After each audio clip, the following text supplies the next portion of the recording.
Black Alpha Network. Power to the people.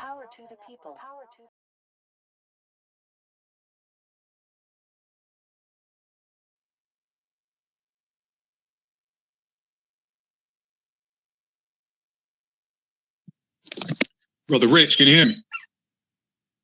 I hear you loud and clear. Could you hear me? Yes, indeed. Yes, indeed.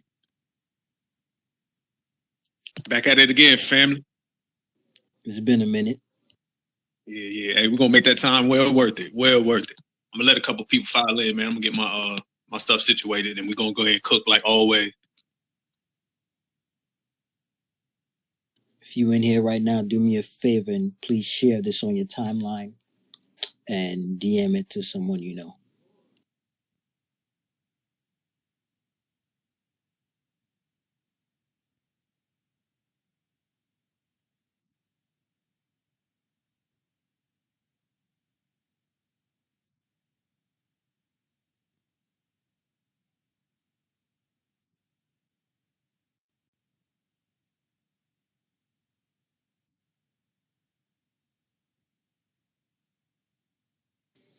We're gonna digest the few topics that we have to cover, and then we're gonna allow whoever wants to speak to speak.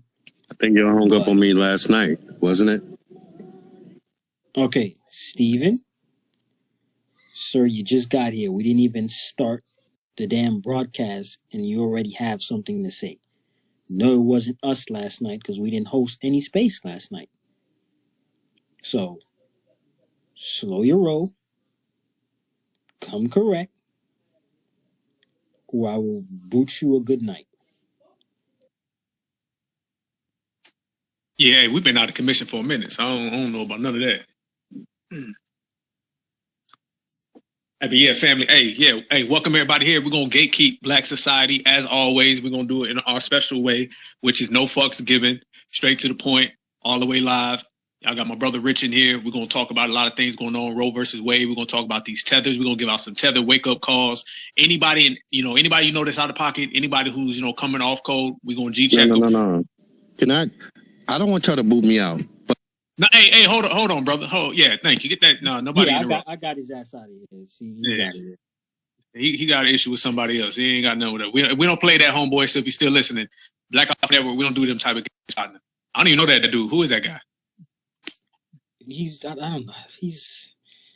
Here's the problem. We have grown men, and sometimes women, but grown men who come in here and don't even. You were taught in kindergarten when you wanted to speak, you had to wait your turn. And we have people who are in their 30s and 40s who still don't even know those basic rules. That, hey, when someone is... First of all, we didn't even start the broadcast yet. We didn't even start the Twitter space yet. And he's ready to speak.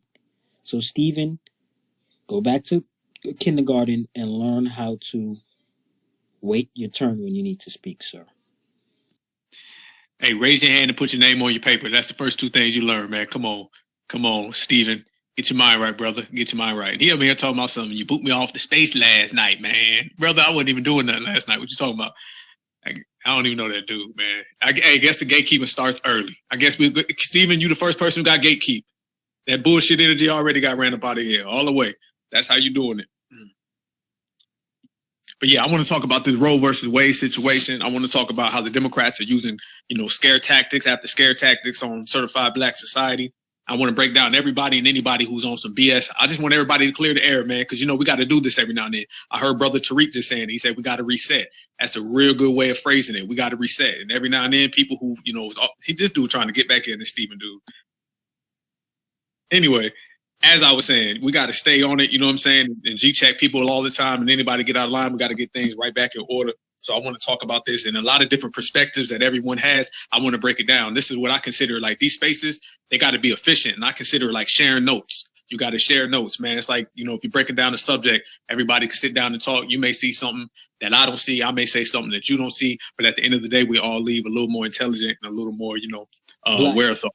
Black, talk to me. This is what we're going to do. Me and you are going to dissect this thing down to the T, and then we'll allow others to speak, but let's digest that thing, from top to bottom first, and then we'll allow others to come in and chop it up. All right, that's a good point, brother. Hey, I wanna hear your opinion on some of these scare tactics. Nothing in particular. I mean, you can break it down. You can go in order, however you want, brother. But me and you be conversating anyway. I want to hear some of the viewpoints that you have on, the Democrat scare tactics from, the abortion situation, vote blue no matter who, all of that type of stuff, brother. I want you to cook and let everybody know, give a lot of people insight on what's really popping, and I'll follow after you. Black, here's the thing, Black. You see, it's just like a rap battle, or when you toss the coin and you want somebody to go first. It's the same way when in this situation, because I roll off of you. So when you say some fire, I jump in and I bring the fire. But since you want to do the toss, I'll go first, and you piggyback off me, because I no homo. I love piggybacking off you because you say very powerful stuff. So I'll jump in and I'll go first. Is that fair, Black Alpha? Hey, that's fair. And I just got a DM, and I appreciate it for the DM. I guess that Steven guy was somebody that TBA roasted last night. I didn't catch TBA last night. I was doing something down in Florida, so I didn't catch none of that. So I guess that's who that Steven guy was. Yeah. So yeah, he done found his way from TBA to BAN. But hey, you gonna get that same roast, you come over here. Might even be worse, partner. So I'm just letting you know, brother. So Steven, if you're listening and you try to come back in, I'm letting you know. This ain't TBA, this Black Alpha Network, but you're going to get the same roast. Yes, indeed. But go ahead, brother. You can cook, and I'll jump right behind you, family. And I got my brother Beatzilla in here, too, man. So we're going to start off with some real solid certifieds. Oh, yeah, Steven, this is just like, when you get your ass whooped by your mama, and you try to go to your father and, hey, mommy, and daddy, mommy whipped my ass. Guess what? I'm going to whoop your ass over here, too, nigga. So I don't think you're going to come over here and we're going to sweet talk you. No, Black Alpha Black Authority whooped your ass yesterday, and you're gonna come here and get your ass whooped over here too, Steven. So I thought maybe you thought this was like a safe haven. It's not a safe haven. Oh, hey, he in the wrong place for that. As a matter of fact, that's a good place to start. Let's start with this. From my understanding, this guy, this Steven guy who came, he was somebody, TBA roasted about he was married to an African woman for land. All right, this is the time that this guy is on. So we see his resume and you see his paperwork or whatever you want to call it is trash. And that's a good place to start. So I'm glad, Steven, I appreciate you. You gave us a good spot to go ahead and kick this off on the roasting. This is what we're talking about this off-code behavior, this biscuit babble. And this type of biscuit babble and this type of illogical bullshit is what you see. Anytime we get real, and I know why TBA roasted him, because TBA was kicking some real game. I caught it, like I said, a real small piece of it. Anytime we get real and we start talking some real beneficial talk, you're going to have somebody coming in on some bullshit. We didn't even have this going for 2 minutes and this guy popped up talking some bullshit. And we got to show everybody this is how you regulate it. You chop it off at the knees. You don't even let it go no further. And this type of wasted energy is what we got to get rid of. It's too serious. We're in the 11th hour. We get into that bag, everybody. We getting real close to the bag right now. Reparations is near. There's been a lot of distractions in the last 2 weeks, but I've stayed laser focused on reparations because one thing, these other subjects, these Democrats, these Republicans, all these tethers, they gonna go. But reparations is here to stay. And the closer we get to that money, the more bullshit you're gonna start seeing. I mean, look, y'all, there ain't nothing to say. Y'all seen it already. Every time, every week, there's some new person, and they're all here to distract us from where we're trying to go. They're all here to distract us from what we're trying to achieve. But, B1 Certified Black Society, we don't fall for those type of things that easily. We stay focused. Right now, they're out there with the Roe vs. Wade. Karen out there getting slapped up by Ken, and he dragging her through the goddamn street. And they, on that bullhorn trying to call, black brothers and sisters to come help, and they're not coming to help right now. So this is very reflective of the position that we're in, and this is very reflective of, the game that we're staying on and staying true to our path and staying true to everything that we want. So I want everybody to chime in, and I want to talk about this type of stuff and that type of energy, that wasteful energy that has no place in Certified Black Society or in our winner circle or at our boss's table. That type of energy is going to go ahead and get regulated, G-checked, and gatekeeped. Yes, indeed. What the dominant society does is every 3 or 4 months, it comes up with a new problem for all of us to focus on. Sometimes it's a problem where it's a real problem in the black community, like a real issue, or sometimes it's a universal problem where it affects everyone. But these type of tactics that the dominant society use, where they come up with an issue for us to get upset over, they've been doing this for hundreds of years. Every 3 or 4 months, they come up with a new problem. This month, we're talking about Roe versus Wade. Next month, the month before that, we was talking about gas prices. Month before that, we're talking about something else. So their whole tactic is to keep us upset, keep us frustrated, keep us unfocused, especially with the Black community right now, because they know we're focusing on real things right now, like reparations, things of that nature. So every time they come up with a new thing for us to get upset about, is to remove our focus off of the important things. That's the goal of the dominant society right now. And right now, they're even weaponizing this situation when it comes to the Roe versus Wade, because they know Black society don't really care much about that when it comes to abortions. We don't want to be aborting Black children, and it's that simple. But are we going to be going in the streets twerking like those white girls were twerking? Are we going to be going in the streets fighting with race soldiers? Absolutely not. And they know that. But their job is to keep us unfocused. Every 3 months, come up with a new problem that we could get upset about, so we could raise our blood pressure, get heart attacks. That's the whole point of what they're trying to do right now, family.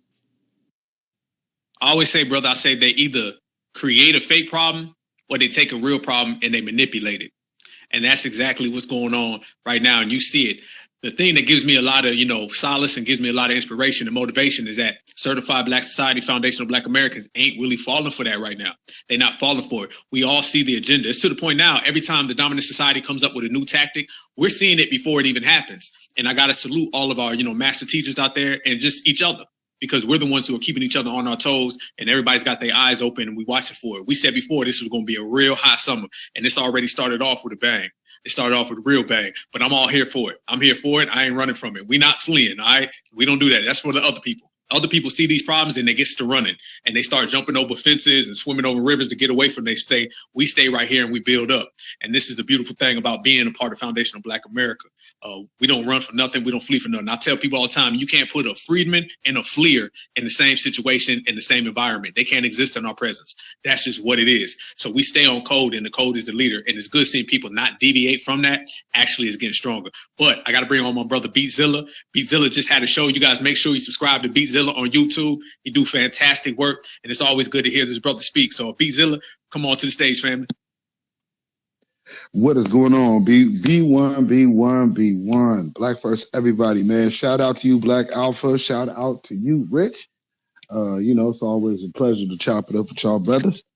With this, Gatekeeping Black Society absolutely is a must. And this Roe v. Wade is just one more plot or plan to get a wedge in between Black men and women.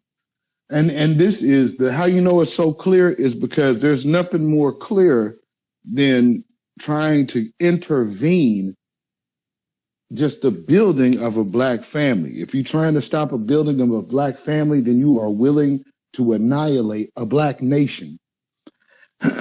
Now, considering how the origins of Planned Parenthood come from Margaret Sanger, just in general theory, we should know everybody that's pushing that agenda on us, as nice as they come, still have an ulterior motive. And we have a lot of people in our midst that have failed us, not to just throw the older generation out as a whole, but for the speakers of our older generation, man, they have done a job trying to sell us up the river, because where they thought integration was the benefit, we are the exact opposite, because we're able to witness the failure of that movement. And one of these things is trying to get this generation of Black women back on that wave of thinking that they have camaraderie with white women and they absolutely do not. So with that, man, you know, we're just getting started, so it's all good. I'm here. let me say this real quick. That's a good point you made, Zilla. We need to have them understand, Black women specifically, that they don't have any camaraderie with any group of people. Not white women, not LGBT, not feminists, not the police, not white men. This is our job. Our job is to grab Black women by their shoulders, or I don't want to say neck, but by their shoulders, and drag their ass out of them feminist classes, drag their ass out of them LGBT parades, drag their asses out of them Democrat conventions, because that's what's going on right now. You got Black women just look. They're just like it's like a child who has no family right now. You got Black women just wanting to be down with every single other group besides the Black family. They want to be LGBT. They want to be feminists, Black feminists. They want to be swirlers. That's just the honest truth, family. I know, some people, they be like, not all Black women, or not this or not that. I'm not about to come in here and sugarcoat nothing. I'm not going to do it. I know other people who speak and they do that. They be like, I'm not going to insult Black women. I don't want to offend Black women. If I have to offend you for you to get your stuff together, I'm going to do that. If I got to be the one to take the hits, I ain't got no problem with taking the hits. I'm bold like that. We need to get Black women from wherever they are right now. Because if you talk to the average Black woman today, you talk to a young sister, let's forget the older Black girls, Black women. Let's talk to an 18 or 19-year-old right now. And her main concern when it comes to Black family is what the Black man can offer her. Not if he's a good father, not if he could provide, not if he has ambition, not if he has intelligence, not if he has goals, not if he has principles or morals. A Black woman, 18, 19, 20, 21 years old right now, her main concern is how she could get a Gucci bag out of a Black man right now. That's her main concern. How could I get this dude to buy me this new car right now? How could I get this Black man to take me on vacation right now? And this is why you see older Black women right now going hard for this Roe versus Wade thing, because they believe that's their fight. So that's what's going on right now, family. We just got Black women, and I'm not saying it's just Black women. We got some moist dude out there, Black dudes out there doing the same thing. But as far as this Roe versus Wade thing, this is a Black woman issue. Go ahead, Black Alpha. Yeah, one of the things I always tell people, man, is that people who know me, they know I always say certified and I say counterfeit. Certified and counterfeit. And it's our job as certifieds, man and woman, to G-check anybody who's off code on the counterfeit side. No matter what you got between your legs or what's in between your ears, you got to get G-checked if you out of pocket and you off code. And one thing I will say is nowadays, a lot of these younger folks, they kind of are the people who were born in the Yes We Can era. You know what I'm saying? They were born when Black folks was out here voting Democrat blindly. So right now, it's the onus is ours to go ahead and change that narrative and to give a new example of things that can occur. So what we're doing as Certified Black Society today, what we're doing now is we're setting the precedents already. I mean, think about it. Has there ever been an era of Black society in America that has demanded tangibles? Nah, this is the first era that's truly did that. This is the first era that's really getting everything in order. We're getting our house in order. We're running around. We're circling the wagons and we G-checking anybody who's not doing what they need to do. I think Tariq Nasheed said it. You got to pay your premiums. And we're the real grassroots era now. We have a true Black grassroots, media. I'm one of them. Brother Zilla's one of them. A couple other brothers. We're actually out here providing, counter stories, counter narratives, and we're coming at the dominant society and anything they say that's a falsehood or anything they say that's a fallacy. So this is the best part about this era right now is we cleaning house and we gatekeeping a lot of things that have been going on. Nothing is going on, unchecked. I remember a couple years ago when Black folks were just doing everything reckless. Reckless as fuck. It didn't even matter. If they was off code, they was off code. How many times have y'all heard you love who you love? Shit like that. They used to run them up. But then, we changed that. We started gatekeeping that. We started checking people who had those type of thoughts or that would try to spew that or spread that within our society. And that's the beauty of gatekeeping. Gatekeeping is what I call regulating, and we race regulate. And it starts inside and it works itself outside. It starts in the home and then you take it to the streets. And that's why I like, and I encourage everybody to continue to do that. Don't break it down to nobody that don't need it broken down to. Let them know what's up. Roast them. I believe in roasting folks. I always say this. It's easier to roast somebody than to argue with them. All these tethers who come around and they got a lot of vitriol, spite for foundational Black Americans, we G-check them and we roast them. All these fake people who come around and they're off code and they say things that we know are not accurate, we G-check them and we roast them and then we keep it moving. Foundational Black Americans, B1s, we can do one thing very, very well. We can G-check your ass and get to the money at the same time. We don't have to park the car, pull the car over to the corner. We ain't got to do that. We can keep the foot on the pedal, still go to where we heading and G-check motherfuckers in the process. And that's what we got to continue to do. So I tell everybody out there, make sure that you stay on game, make sure you stay focused. And if you see something wrong, tell them it's wrong. Tell them it's wrong. All that, let everybody in, let everybody talk. That got us in the position we are. That open door policy, you can't have no open door policy. If you own code, you already got the key to the lock. I'm going to say that one more time. If you own code, you already got the key to the lock. So we ain't got to wait for people to pull up. We ain't got to wait for people to learn. Go ahead and do it. As they say, lead by example. Lead by example. Brothers like Jason Black, Professor Black, Tariq Nasheed, so on and so forth. The best thing about those brothers is they lead by example. They can talk to you and they can teach you, but you can actually just watch them, the way they conduct themselves, the way they behave, and their demonstrations. That shows you the path that we should all take. And that's what I love about this era right now, this gatekeeping society that we have going, because we are gatekeeping at an all-time high. Black society is truly gatekeeping. The best part about that is we gatekeep, we let everybody know what we're about and what we represent. And at the same time, people who are watching, they see what's on code, they see what's off code, they see what's going to get you respect, and they see what's going to get you checked. There's two types of people who've been through the struggle.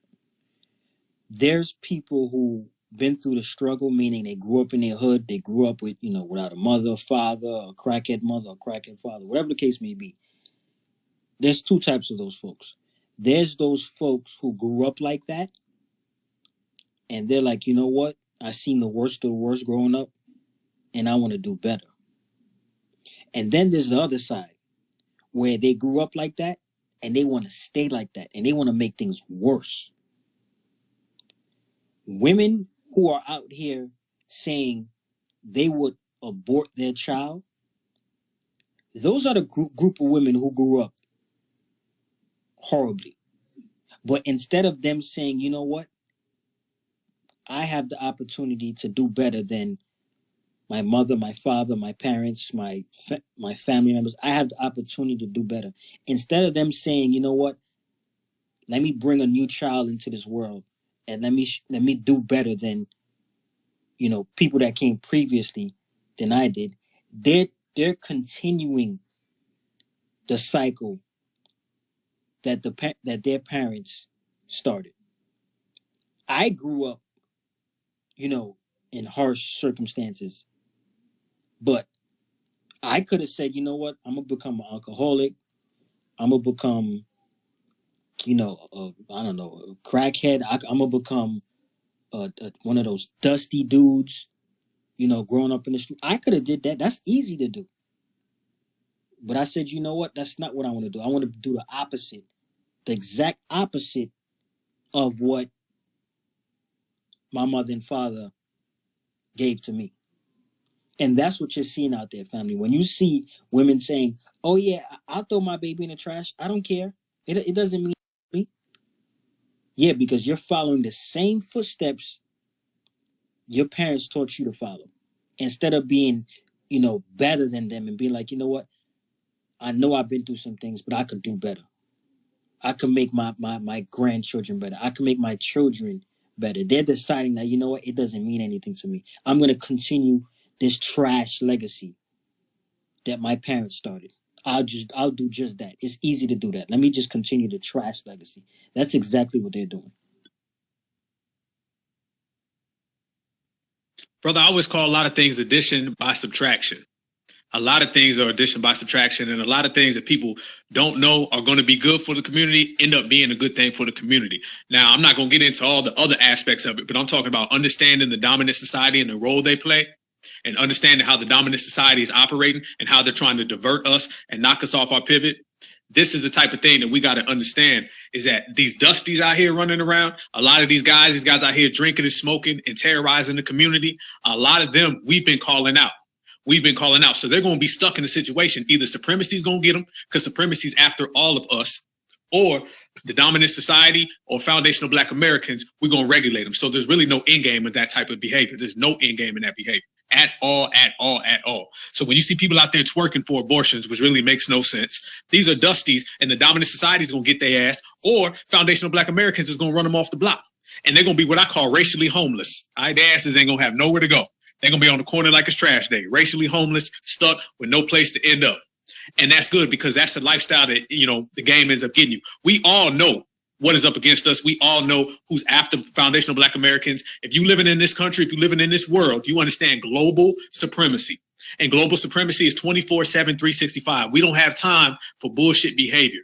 As I said a minute ago, as we show demonstrations of how to be on code, a lot of that shit is showing demonstrations of how to be off code. We can't teach the young folks how to be off code. We can't teach them that. We got to show them what's real. We had an era, 2 eras before us that showed us that, they didn't care about the young. They were saying civil rights era, pick up your pants, all that, Martin Luther King had a dream shit, and it ain't bad no more, that good trouble shit, that John Lewis. And what do? We end up gatekeeping and running them off the block. And therefore, now we show the young people, we're not going to do y'all like they did to us. And these type of situations only go further and show us that, hey, if you stick to the code and you stay real, everything will work out in the long run. Now, I got to ask you this question, brother, because, Brother Rich, I done seen you run some tethers off the block. That Rungba guy, if you remember. Have you been seeing a lot of these tethers come out? Matter of fact, I just seen the guy the other day. What's his name? What's that dude? True Pac or some shit like that. Tell me you saw that guy, brother. I did. You sound familiar. Yeah, I did. Yeah, I did. I think Marcel was getting on him, and I heard Tariq had already ran dude off the block. I did.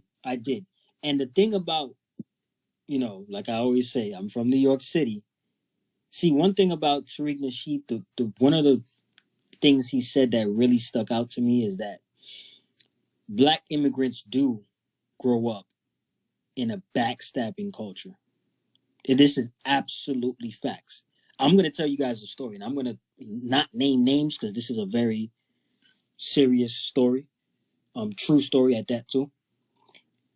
I had this dude that I knew, right? And he's Haitian. He's from Brooklyn, New York. And he had problems with some real street dudes.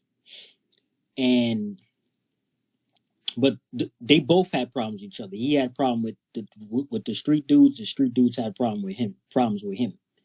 But for whatever reason, they came to a conclusion that they wanted to end the beef. And they both agreed, we're going to end the beef or whatever the case may be. And instead of the dude that I knew ending the beef, instead of him actually following through on his words, he ended up, y'all can fill in the blanks. I ain't going to say, he ended up trying to, the dude, he attempted to do it and it failed. I hope y'all following me. He attempted to do that and it failed.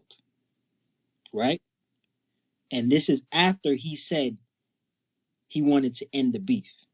Do you know what that dude did next? That dude went to his mother's house, knocked on the door. When his mother said, "Who is it?" he put 3 shots through the peephole. 3 shots, family. Now she survived, but I'm just giving you a story. I'm giving you a real life situation that I know from Black immigrants who do backstabbing shit, like tell you they're gonna end this beef, and you turn around and do sneaky shit and go ambush the dude. So when Tariq Nasheed said that, that story immediately came to my mind. But think about it. When you're living in, the Caribbean, when you're living in Africa, you're living in an area where majority of the people are black. And the majority of the people who make the decisions are also black. Not only are they black, but they corrupt. So that backstabbing culture, it is a true culture that comes from the Caribbean. It is 100% true. Black immigrants do sneaky shit all the time. But what I know from growing up around Americans, what I know from growing up in the United States, I know when the FBA dude or FBA woman tells you the beef is dead, the beef is dead. Dudes ain't about to tell you the beef is dead and then go do some sneaky shit behind your back and try to ambush you. That comes from backstabbing culture. And I can't respect that. Because if you say it's war, then it's war. And I respect that.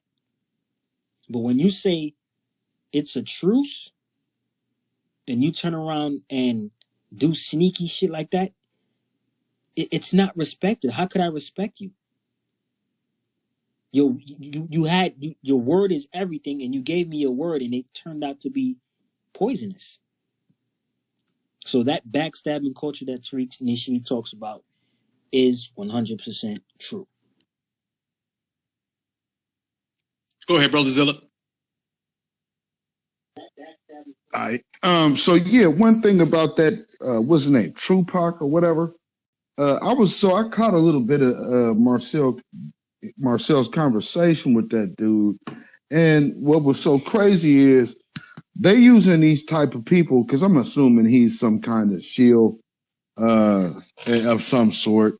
Number one, like what Rich just said, he clearly has a dirtbag background, because he's saying he Nigerian or wherever he's from, and he don't give a damn about the problems that's going on in his home country.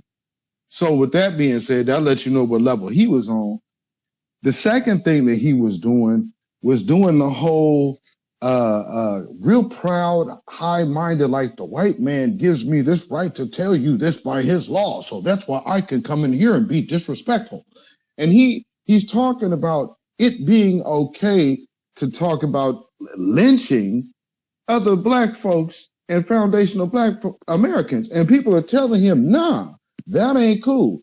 And he's under the impression, because and Rich has made it very plain, and so have many other cats from New York.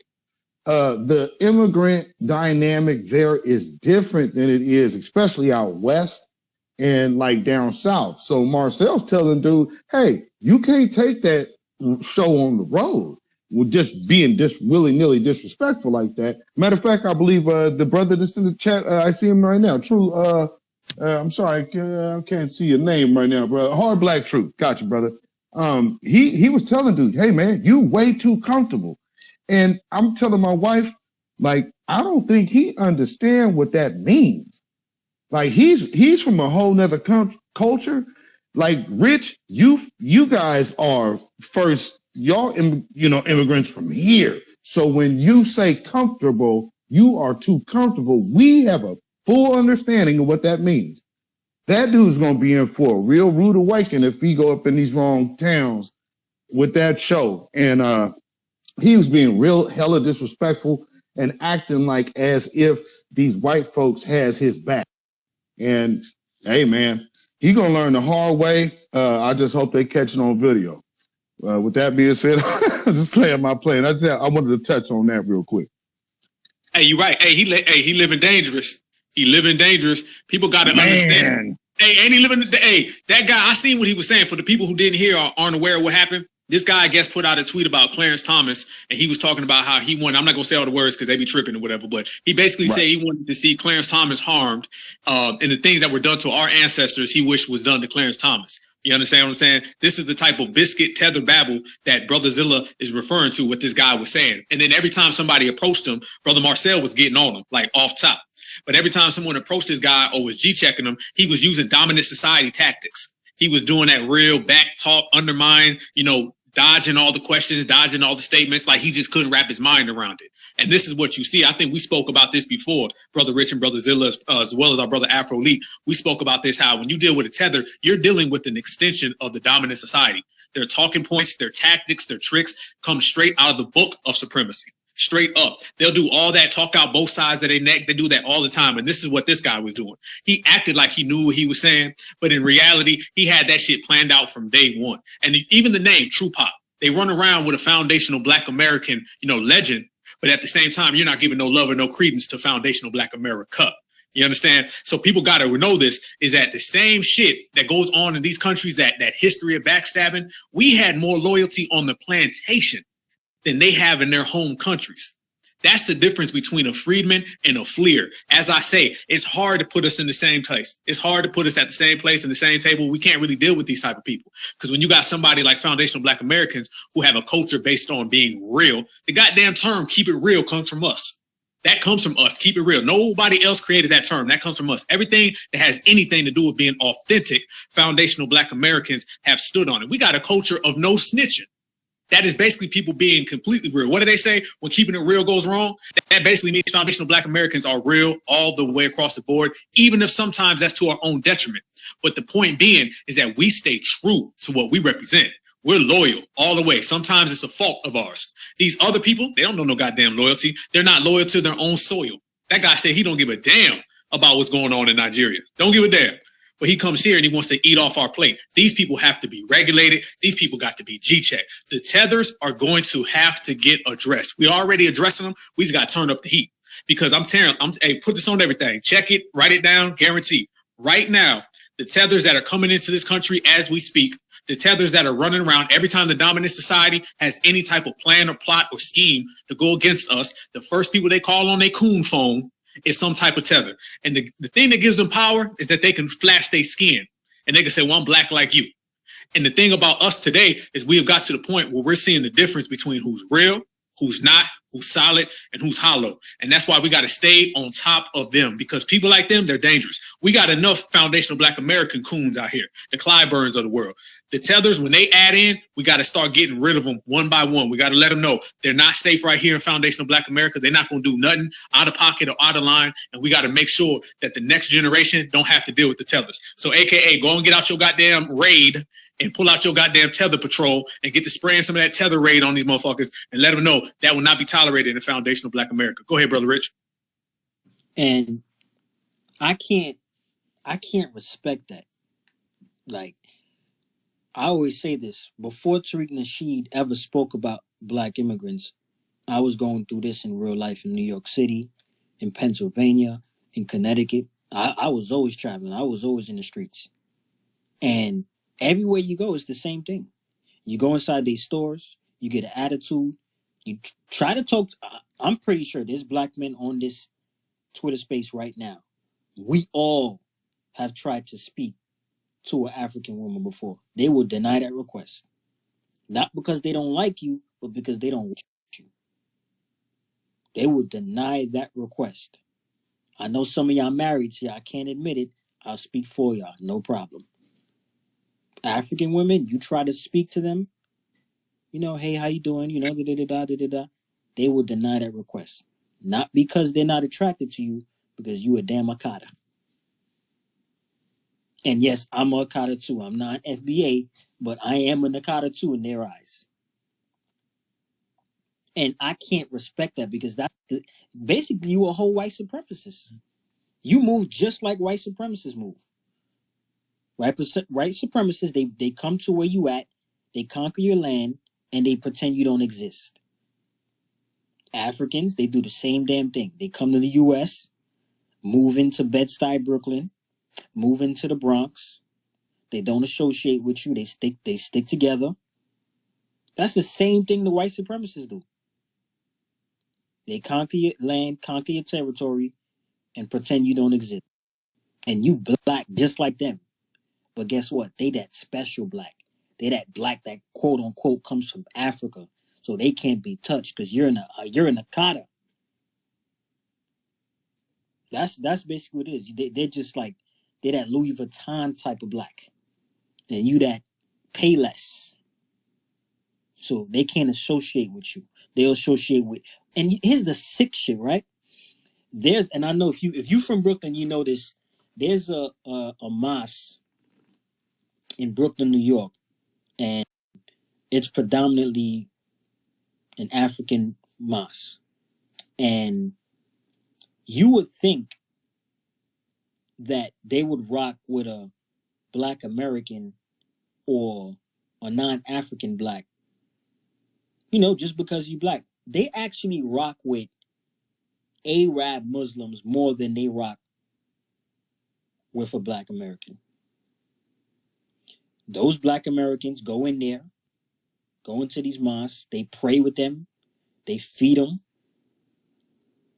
they support their businesses. Your ass go in there and try to get some type of support. They looking at you like you got 4 eyes, like you white. This is true story, family. I lived in Philly. I lived in Pennsylvania for 2 years. Philadelphia, PA. Shout out to all my Philly folks. Same thing over there. They used to live right across the street from me. They move like they built this country. They say hi to the white folks. They say hi to the white folks that got the Confederate flag next to them. Everybody gets a wave. As soon as a Black person come that's not African, you and Akata. I'll leave the mic there. Hey, as they say, brother, what's done in the dark comes to light. A lot of things that we've known have been being said about foundational Black Americans from these tethers for years, because it wasn't no secret. It was no secret. Everybody known what they were saying about foundational Black Americans. It's just to the point now where we're actually letting everybody know. We're letting the world know what's been going on. And it's a good point you made about how they stick up with a lot of those Arabic people. And the shame about that is that they would have taken their asses over to the Middle East. You see how they get treated. You can Google it right now. Africans are being treated like dirt in the Middle East, really all across the goddamn world. So it really makes no sense that in the Ukraine, they whooping your ass. They whooping your ass in Asia. They're whooping your ass in the Middle East. Shit, they're whooping your ass in Africa. But you come over here and you got smoke for us. It makes no sense whatsoever. Bro, and that's the one video, because I think we all pretty much have it, but we just can't air it. So if y'all have seen this video of the bodies going on over there, how they treating the Africans over there right now, there's a video going on right now that is bodies up on bodies up on bodies. And I mean, these people over here ain't playing, man. The anti-melanin agenda, because, a lot of people think, hey, I'm African, so I ain't Black. Okay. When these people come over here with this new experiment, you just because they come in with smiles and a Bible don't mean that they don't have the same agenda as these cops over here killing us. So, they got to learn the hard way. But yeah, man, that was just crazy. It's really a lot going on around this world. And there's a gang of dead people over there from them. The Saudi Arabians? Man, they tore their ass off, man. I seen that, brother. Hey, wasn't that crazy? That was crazy. Man, they breaking Africans off over there, y'all. Just, hey, it ain't safe. So don't think, I'm gonna leave America and go over here, man. Okay. All right. Hey, it's funny. Somebody made a point, man. They said, they got a bunch of armies. People think they don't have armies in Africa. They got a lot of armies in Africa. The difference is they got the weapons pointed at each other. So if you ever really want to understand where they are mentally, they got all types of armies, all types of them. They got just as many armies as any other continent. Problem is that they point the weapons at each other. But yeah, you got colonizers doing all types of shit to them, and they loving them. I've seen videos right now where you got 7-8-year-olds waving the flags of other countries, like literally waving the flag of China in Africa. Telling them all the things that they do for them. By the way, everybody, anybody who wants to speak and you got any body that you want gatekeeped or anything you want to bring to the stage, go ahead, hit me up. And if you sending in requests to speak and it's knocking you down, DM me so I know. I always got my eyes open for funny style stuff. But these tethers, they don't have that type of love for us. And I think foundational Black Americans, a lot of us knew it for years. But like I said, now it's coming to the forefront and everybody's truly understanding where we stand with them. Because a lot of us, like I said, we was out trying to extend that olive branch. We was trying to reach and shake hands with these people. My brother, Booker T. Cabo, he said it best. Cabo said, the only problem that we got is that you got a problem. And that's pretty much what foundational Black Americans are across this whole world. You know, we don't have a problem with anybody. Shit, you know, we've been doing everything on our own, making our own, living together, trying to, you know, get by. We too busy being black. I always say that on the Black Alpha Network. By the way, y'all make sure y'all subscribe to the Black Alpha Network on YouTube. Big facts. But anyway, I always say that. I say we have always been too busy being black.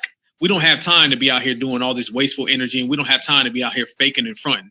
So Foundational Black Americans, we was cool with everybody. We was like, shit, as long as you don't come over here, we stay in our own lane. We are the most stay in our own lane type of people.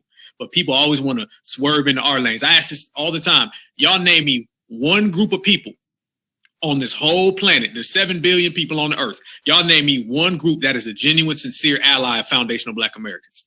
There ain't none. There ain't none. I'm talking about a genuine. I ain't talking about you got 5 friends from this area. You got 2 friends from over there. You met a person a long time ago who smiled at you or gave you a goddamn plate of food. No. As a collective, as a group, name me one group that has ever been a sincere, consistent ally to Foundational Black Americans. There ain't none. Now, I can point to you about 1 million people who said they've been our allies, who said it with words, but never did it with actions. And that's the difference between FBAs. That's the difference between what we got going on over here, is that people always want to come to us. They need us for our muscle. They need us for our strength or whatever they're trying to achieve. And too long, we've been stopping building our house so we can go put bricks on somebody else's house. And right now, we stopped that. Now we like, nah, we're going to keep every brick right here, every dollar right here. That's what they had right back in the day. You go back to Tulsa, Oklahoma, and all the other multitude of black societies that were, you know, real good. They gatekeeped and they kept everything in house. I'm talking about every dollar, every penny, every nickel, every dime. They kept it in house. And that's what we're doing right now. And this is why the world's having a fit. All this stuff that you see going on right now, I'm talking about things that you don't even think have something to do with Foundational Black Americans. I guarantee you, it is all based on Foundational Black Americans being lineage, strong, and keeping everything to ourselves. Even this Roe versus Wade situation, you see them Karens in the street getting snatched up and everything because they're upset that sisters ain't really going for that. Sisters are not going for that. Y'all know goddamn well, 7, 8 years ago, them protests would have been a bunch of sisters out there. They would have had a bunch of sisters out there on the front line. Now, sisters ain't going for that, what I call certified sisters. Shout out to Queen Alpha. None of that would have been going on. Like right now, you don't see sisters. When I watch this stuff, I see a bunch of Karens. Karens and Beckys is out there. We're not falling for the games. We're not helping them. We're not going to stop what we're doing so we can go and help Karen. And Karen ain't never been a friend of ours. I put up a tweet earlier for those who've seen it. You can go to the Central Park 5, Emmett Till. You can go to Roe versus Wade, Planned Parenthood. All of that started with a Karen.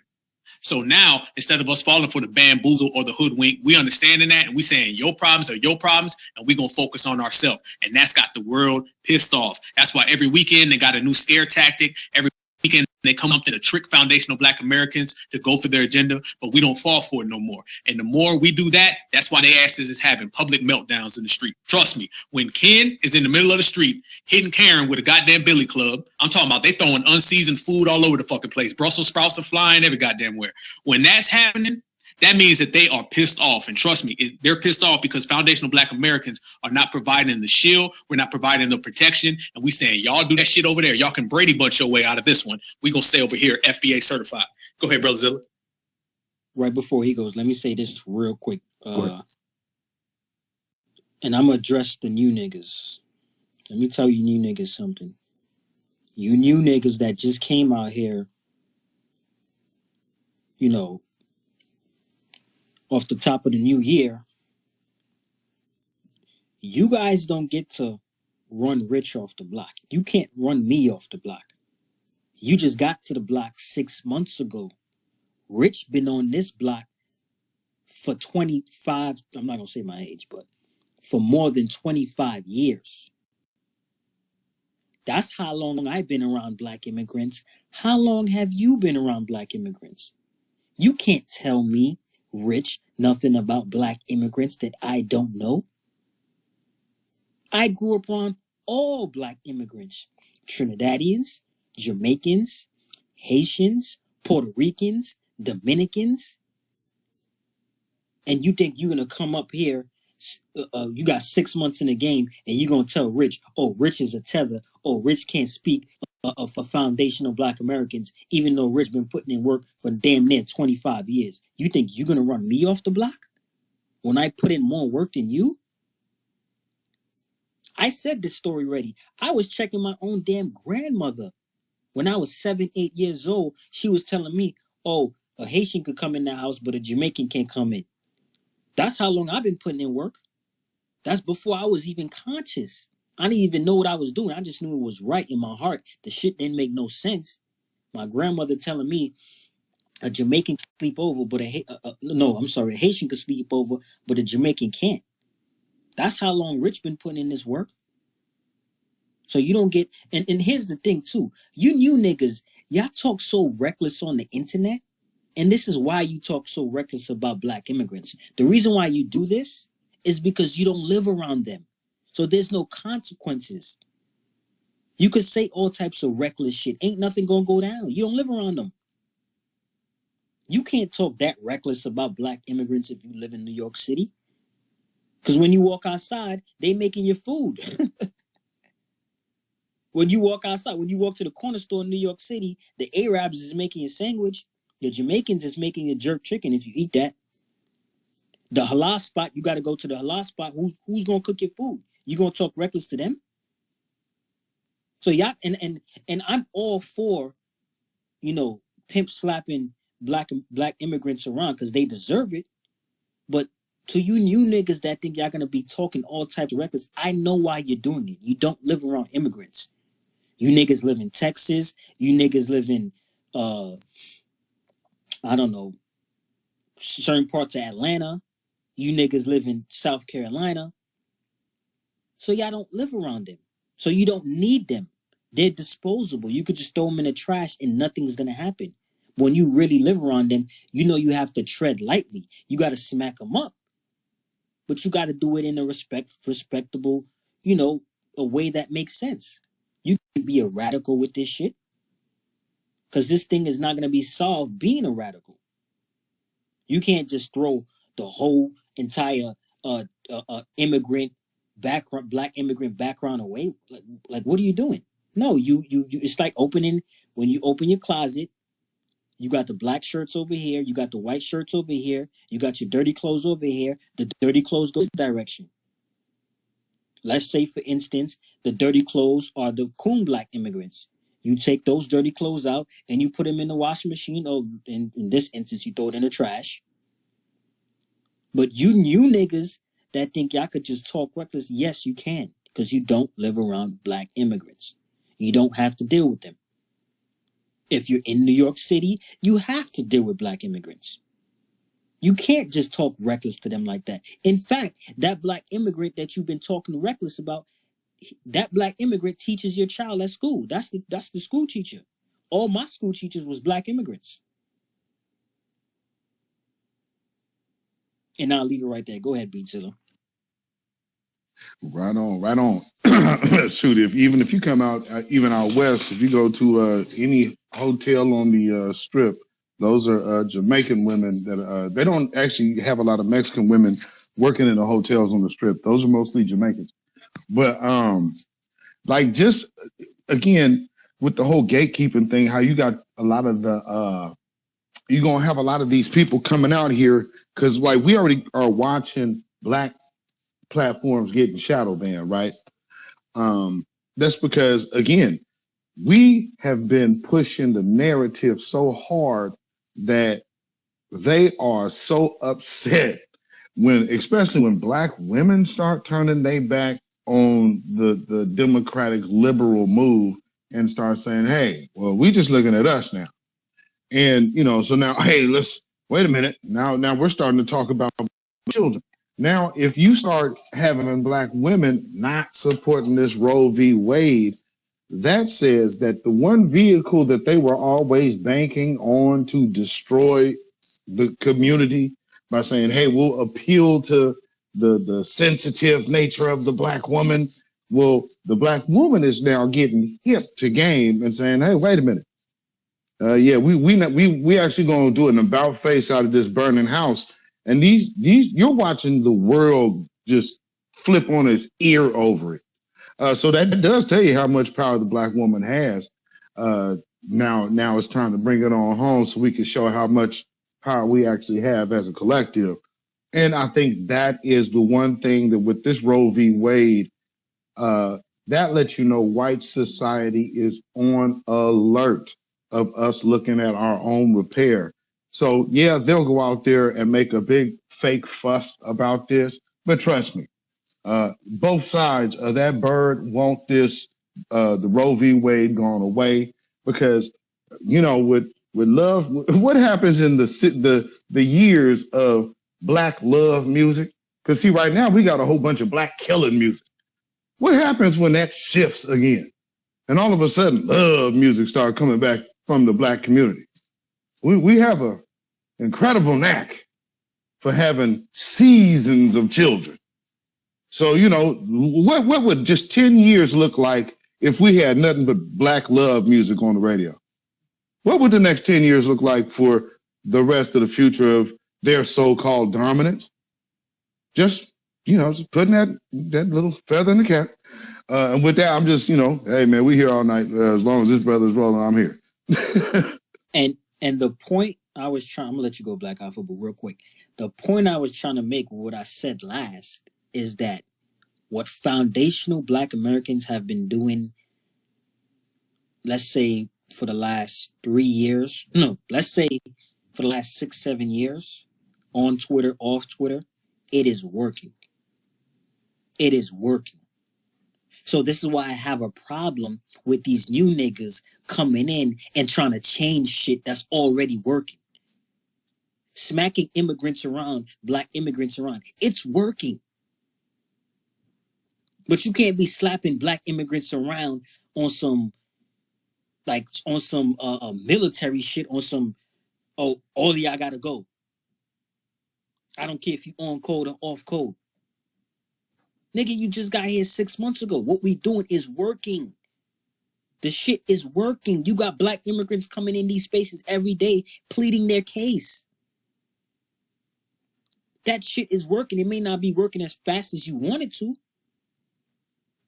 but it's working. You got Africans coming in here and the first thing they do, they come troll. Yeah, they're trolling, but they hear you. They hear that they've been cooning. They hear you loud and clear. So I don't respect you new niggas coming in trying to change shit when what we're doing is working. What Tariq Nasheed has been doing, like him or not, it's been working. What Jason Black has been doing, like or not, it's been working. Professor Black Truth, same thing. Neely Fuller, same thing. It is working, family. So that's why I have a problem with new people that come around that they paperwork, their resume is literally empty, and they trying to come up with new rules and shit. When the old rules, the rules that we've been had, it's working perfectly. Now you trying to mess shit up. You trying to dirty the waters. When I was conscious, when I first became conscious, I was a Pan-Africanist. I was like, oh, I love all Black people. Soon as Tariq Nasheed told me Black immigrants do too much cooning, I did a 360. Now I started checking Black immigrants 10 times harder. Then that's when I got the epiphany. I'm like, wait, hold up. He is right. My grandma did used to say this. My mother did used to say this. My cousin did used to say this. That's a prime example right there that what they're doing is working. So I'm not about to let a group of dudes, dusty niggas and older, I ain't gonna go there, but I ain't about to let them tell me what to do when what I'm doing is already working. Go ahead, Black Alpha. I know exactly what you're talking about, brother. You're saying a lot of folks is putting salt in the game. A lot of people putting salt in the game. I always tell people, man, if it ain't broke, don't break it. And if it's too heavy, don't try to pick it up. What we got going on right now is working. I always tell people, man, there's been 5 eras of foundational Black American history in this country, okay? You have the indigenous era. Tariq Nasheed got a movie coming out about that. We have our indigenous era. We have our slavery. We have Reconstruction. We have civil rights. And then we have right motherfucking now. I call this the B1 era. You can call it whatever you want, but we all living in it real time. And we actually have traction underneath us and we got things moving. I mean, just look at it. Look at it right now. I got some brothers in here right now. Beatzilla, my brother Afro Elite, Kid Gravity. Shout out to y'all, as well as the big 3. You have new Black media, which means we can control our own narrative. We can follow our own script. We have Black policies, which are tangibles, reparations, resources, economic, social. We got all that lined up. And now you're starting to see an influx of Black political grassroots candidates. That's candidates, policies, and media. We got all that going right now. We did not have that 10 years ago, we didn't even have that shit 5 years ago. I mean, not to the point where we got it now. It's growing, it's growing. So we're here right now where we are. Imagine where we're going to be 5 years from now. It's only going to get stronger. And this is what we got to keep on, like Brother Rich was saying. If it ain't broke, don't break it, man. Just keep on doing what we doing. If you G-checking people and G-checking is working, keep on G-checking them. Because I'm going to be honest with you. The more I look at it and the more I see things, we have been running folks off the block. And that's been doing us a lot of favors. It's been doing us a lot of favors. We used to let people come in. Anybody can come. That's why you got folks right now talking about they created hip hop music. We see how people treat us when we're nice to them. Sometimes it ain't about being nice. Sometimes it ain't about a motherfucker's feelings. It's about staying true to yourself and your community. And that's what we have to stay on because we're there now. We used to not be there, but today we are. We used to let people say, come on in, y'all can listen to some rap music. Next thing you know, they say they created rap music. We used to tell people, oh man, y'all can dress like us. Next thing you know, they say they created the fashion. We used to tell people, hey man, you know, America's for everybody. Next thing you know, they say they built America. You can't do that. That's wrong. That's wrong. And that has to stop. And good thing for nowadays is B1 era, everybody included. And that's the best thing about this era. It ain't got to be somebody who's famous. It ain't got to be somebody who's big. Every last one of us are playing a role in it. I don't give a damn if you check a cab driver. If somebody's coming in damn Uber and they talking shit about foundationals and you G-check them, you playing your role. If you out here teaching young black folks on how to get money and how to have economics and practice group economics, you're playing your role. Everybody, we need them all. If we all do a little, then we all can do a lot. And we got to stay true to that. And the more we stay true to that, the more we're going to see things start to get accomplished. So basically, we've came to the table. We got our good in. We put them all up. We said, listen, this is what it's going to be. We're going to focus on it. And now you're starting to see the fruits of the labor. And we just got to keep on coming. Brother Rich, I want to ask you a question. A lot of people don't know what's going on up there in NYC. Can you tell people about the majority of the nannies and the police officers that were doing that, you know, stop and frisk? Can you tell them how most of these folks ain't even foundational Black Americans? They mostly tethers. Family, every job in NYC that you would never do, immigrants do. Black immigrants, white immigrants, Arab, every job that you would never do in your life, they do. They're the one that gives you the $150 tickets when you double park. They're the ones that are the COs. They're the ones that are the police officers that whoop your ass with the baton. I've been seeing, when I was 7, 8 years old, I was hanging around with dudes that were 20, 21. I was always the little dude. They used to call me Shorty. I don't know if you guys, they do that down south, but in New York City, when you were a youngin', they call you Shorty. That's what they used to call me. Yo, Shorty, come over here. Or yo, Shorty, go to the store. And I used to hang around older dudes. And, you know, they were doing things they wasn't supposed to be doing. So the cops will always be called on them.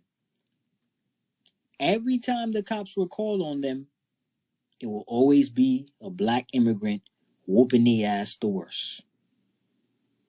Always. The white cops, you know, they sitting back, they relaxing. The black immigrant cops, the Jamaican niggas, oh God. There was this one Jamaican dude, he had dreads. When he come around, just relax. Just stop resisting and just relax. Cause this nigga's about to whoop your ass. Right now on Rikers Island, family, I don't know if you guys know this. Rikers Island, you know, you're not from New York City, so Rikers Island is a jail. It's actually the real island in New York City. It's a jail cell, and it houses dudes who are on trial or waiting to go on trial, or they just caught a new case and they're going back and forth to court. That's what Rikers Island is. Right now, there has been 7 black men over the course of the last 9 months that has died on Rikers Island. There's literally no COs on Rikers Island right now. Like, they're just clocking out of work. They don't want to come. They don't even want to show up to work right now. I have a close family member on Rikers Island right now. Rikers Island is the only jailhouse that actually has a boat. No, I'm sorry, a ship that houses inmates. This is the only jail in America that has a ship, literally a ship on the water that houses inmates. It's been around for 27 years. I have a family member on there right now. All of the CEOs on there, Black immigrants. That's what's going on in New York City. A lot of people don't understand, man, what's really going on, up there and all across the world, whether it's, immigrants from, the diaspora or it's immigrants from other places. Take right now down south. Down south has changed. Down south has changed. People who know me, Black Alpha Network, they know I'm from Ohio by way of Georgia, or vice versa, however you want to put it. And you see it way more non-Black Americans coming down here. You see a lot of Mexicans coming down here. And they do that to counter the Southern strategy where a lot of Black folks are saying, let's go back down to the South. A lot of Black folks saying that. As soon as Black folks say, let's go back down to the South, next thing you know, you're seeing an influx of all these other people who are coming down South. This is what's happening. They know every time we make a move, they try to make a counter move. They've been doing that in a lot of places. That's why you got to watch things. Everybody knows what went on in Hurricane Katrina. I got some people in the Ninth Ward personally, and they tell me about everything that went down there, because the dominant society, they love regentrification, but they really love regentrification after some type of natural occurrence or some type of hurricane, whatever. As soon as that hurricane came, they came in and they swept right through New Orleans, same way they do up there in Harlem and Brooklyn, all across the whole country. We've seen it. We see it all the time because they really want to replace foundational Black Americans. That's what the dominant society has been on. And this is why I love all the B1s right now, because we're the ones really letting everybody know that ain't going to happen. But at the same time, we're exposing the plan that they have. So if they think it's going to be easy, it ain't going to work. At the same time, I mean, if you look at it right now, just this week alone, just this week with the whole Roe versus Wade situation, I seen a bunch of W's, white folk. I seen a bunch of them talking about they going to leave America. Yeah. All them little rock stars and all them little celebrities, they say this is an injustice and they going to leave America. So really, when you're looking around right now, the people who are representing America to the most are the people who built this country. When it goes around, it comes around. Everything comes back full circle. Shout out to Brother B. Zilli. He said everything's going to work itself out. Everything's going to work itself out. They got one goddamn law that didn't go in their favor. And now I'm seeing all these artists. I'm seeing all these W's. They out there saying, oh, we're going to leave. We're going to leave America. This is injustice. We don't have a democracy no more. They never say anything when it was happening to Black folk. Nah, they was real silent on that. When they don't get their way, they having meltdowns, breakdowns, and temper tantrums. They talking about leaving. Foundational Black Americans, we talking about staying because we built.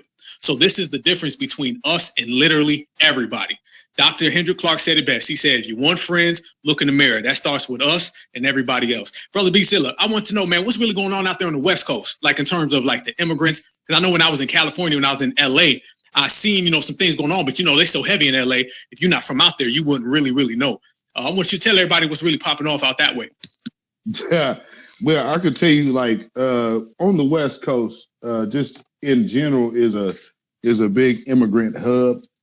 So, all the way from San Diego all the way up to Seattle. Now, once you start getting up north, like from here, so the Pacific Northwest, starting with like the Bay on all the way up to Seattle, that's going to be like a large African and Asian immigrant population. And then even with the Latinos, you have like they got whole enclaves of apartments that they give money from the city to stay in the city, while all of the like Section 8 apartments and stuff like that is like on the city limits. So they funneled all of the kind of the hood in one central location, and these streets have it's a bunch of dead ends in between boulevards. So basically you're cornered in. It's a place to where you can literally corner it in if you had a need for military installation. It would be very quick to cordon all of them Negroes off. And so that's how they do Black folks here. In the meantime, they moved everybody else to the city. So all of these Africans like that are living by me, they don't really fool with us. They have all of their own apartment complexes, and then like cul-de-sacs and whatnot, while the Black folks who are foundational Black Americans here, who are the survivors of the Vanport flood and more, last laws and all of that, and even slavery in this state, we still don't get anything, while our reparations bill is sitting on the committee floor and has been for over a year, because they're trying to downplay the lineage-based reparations for California, because ours actually has a number attached to it now.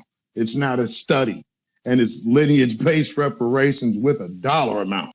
So we trying to get some traction on that, but they are, they slow playing it because the damn Democrats are waiting for California to try to infiltrate these other groups back into the conversation.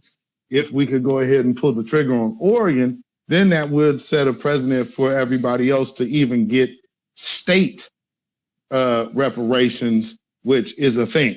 So think about that. There are state reparations and then also government reparations. So with that being said, do you know how much of a financial change of the planet that makes? So understand, if people can always disrespect you because of your poor finance, they can target you because of your poor finance. In one fell swoop, all of that ends. Oh yeah, these people are worried because competing with us is the last thing anybody wants to do. And to have to compete with us on an even playing field, we beat them having everybody on our back. So, take that into consideration, folks. And, I hope that answers your question. Oh, yeah. Hey, now look, everybody, we done covered from the East Coast to the West Coast and the South. We done covered both sides, and you see what's really going on. You see the whole game. And I like what Brother Zilla saying. California, West Coast has laid down a blueprint. They done laid down the blueprint. A lot of things that we were thinking in our head, they've actually spoke it, and they've actually done it. You know what I'm saying? They spoke truth to power. If there's ever was a thing of doing it, they've done that out there on the West Coast. The West Coast is really, really making it. And, we got to stay on it. We got to support our brothers and sisters out there. I know in Tulsa, Oklahoma, they had, put up something where the survivors out there, they can go ahead and push forth reparations for the massacre that occurred, not the race riots that they try to, put that name on it, the massacre. And these are, small things going on. I'm telling everybody, if you remember a few years ago, I don't give a damn. This shit was not happening like this. A lot of this stuff was afterthought. I think TBA, Jason Black, he said it best. He said, 30 years ago, reparations wasn't even talked about. 10 years ago, it was something people laughed at. Now, they got to come at it. And I say it's all thanks to us. Now they got to, listen to it. They got to hear it. And that's all because of, foundational Black Americans and us not folding and us not stopping. And it all starts with gatekeeping. Gatekeeping is the number one thing that is important to our community. That is number one. Because if we don't gatekeep, we ain't got no community. Everybody knows they make trillions of dollars of keeping us as a faceless group. Who are Black Americans? Where they come from? Let's call them African Americans. Let's call them POCs. Let's call them minorities. And what we've done, we literally systematically went by one, and deleted all those names. They spent years trying to put those tags on us, and we got rid of that shit in months. That's what's going on with us. We created our own terms. A lot of folks don't understand is that Foundational Black Americans, Certified Black Society, Freedmen, this is the first time that we've actually named ourselves in 500 years. I'm talking about really named ourselves, not a bunch of coons went along with what Zaddy told them. This is the first time. And you can't name yourself. You ain't nobody. The dominant society was running around here naming us like you name your damn children. They were just saying, you're him, you're that, we're going to call you this. Every weekend they come up with a new name. The term critical race theory, that didn't even exist 2 years ago. But they created it as some type of ploy or some type of scheme. So the best thing that we've done is we gatekeep. And sometimes gatekeeping ain't just, G-checking a person. Sometimes it's checking words. It's checking terms. Yes, we can. When was the last time somebody ran with that shit? You say yes, we can around some FBAs, you willing to get your ass roasted and laughed at. You come around here talking about some goddamn, I had a dream. Those type of terminologies kept Black folks down for years. It's the same symbolic gestures that they do to us with policies. Nothing that has any substantial gain. Everything is hollow on the inside. And we've gatekeeped all of that. So it's not just the tethers. It's not just these fake, political parties, these politicians, these politricks. It's not just those. We check terminologies and words that ain't useful for us. So it's pretty simple to do. Basically, get together with your brothers and sisters, find out what works for us and what doesn't work for us, find out who's got our best interests and who doesn't, find out who's on code and off code. And if they're on the wrong side of that, you G-check them and you run their ass off the block, out the paint, off the field, and eventually they'll run themselves out the goddamn state. That's how you do it, and we got to continue to do it. Go ahead, Brother Rich. I'm going to drop 2 bombs on y'all, but before I do that, I want to address what Chloe Bailey had to say, the tweet she made where she said, "I'm tired of men, honestly." See, you notice how when she first came out, and by the way, she's an R&B singer, if you guys don't know. She signed to Beyonce, her and her sister. if you guys don't know, when she first came out, her and her sister, they were very conservative. They were very respectful. They were very, very, ladylike. As far as Chloe is concerned, she dressed very respectfully. And then out of nowhere, 2 years ago, she just started dressing very, sexual. And, women are never going to say anything. Women are just going to say, oh, she looks so nice. She's so cute. Men are going to be like, whoa, whoa, whoa, slow down, slow down. Why are you dressing like this? This doesn't look like you. Like you look like you're forcing it. Like you're forcing your sexuality. Like you're just forcing it. Like you're not being you. So when she says, honestly, I'm tired of men, honestly, that doesn't surprise me because she was either grooming herself or someone else was grooming her. And that's what it led to. Now she says she's tired of men. So what's next? You're gonna be LGBT? That's what's next? You're gonna be a feminist? That's what's next? Now, time to drop these two bombshells on you guys. Because I know with these new blacks, they have these Twitter spaces, and all they do is regurgitate what Tariq Nasheed says. Over here, when you listen to Black Alpha and when you listen to Rich or Afro or Beatzilla, we drop bombshells. We tell you things you never heard before. They just say the same thing over and over and over and over again. So let me drop these two bombshells. You got in New York City. New York City is different. If you ever been in New York City, you know the roads are different. You know the houses are different. You know the buildings are different.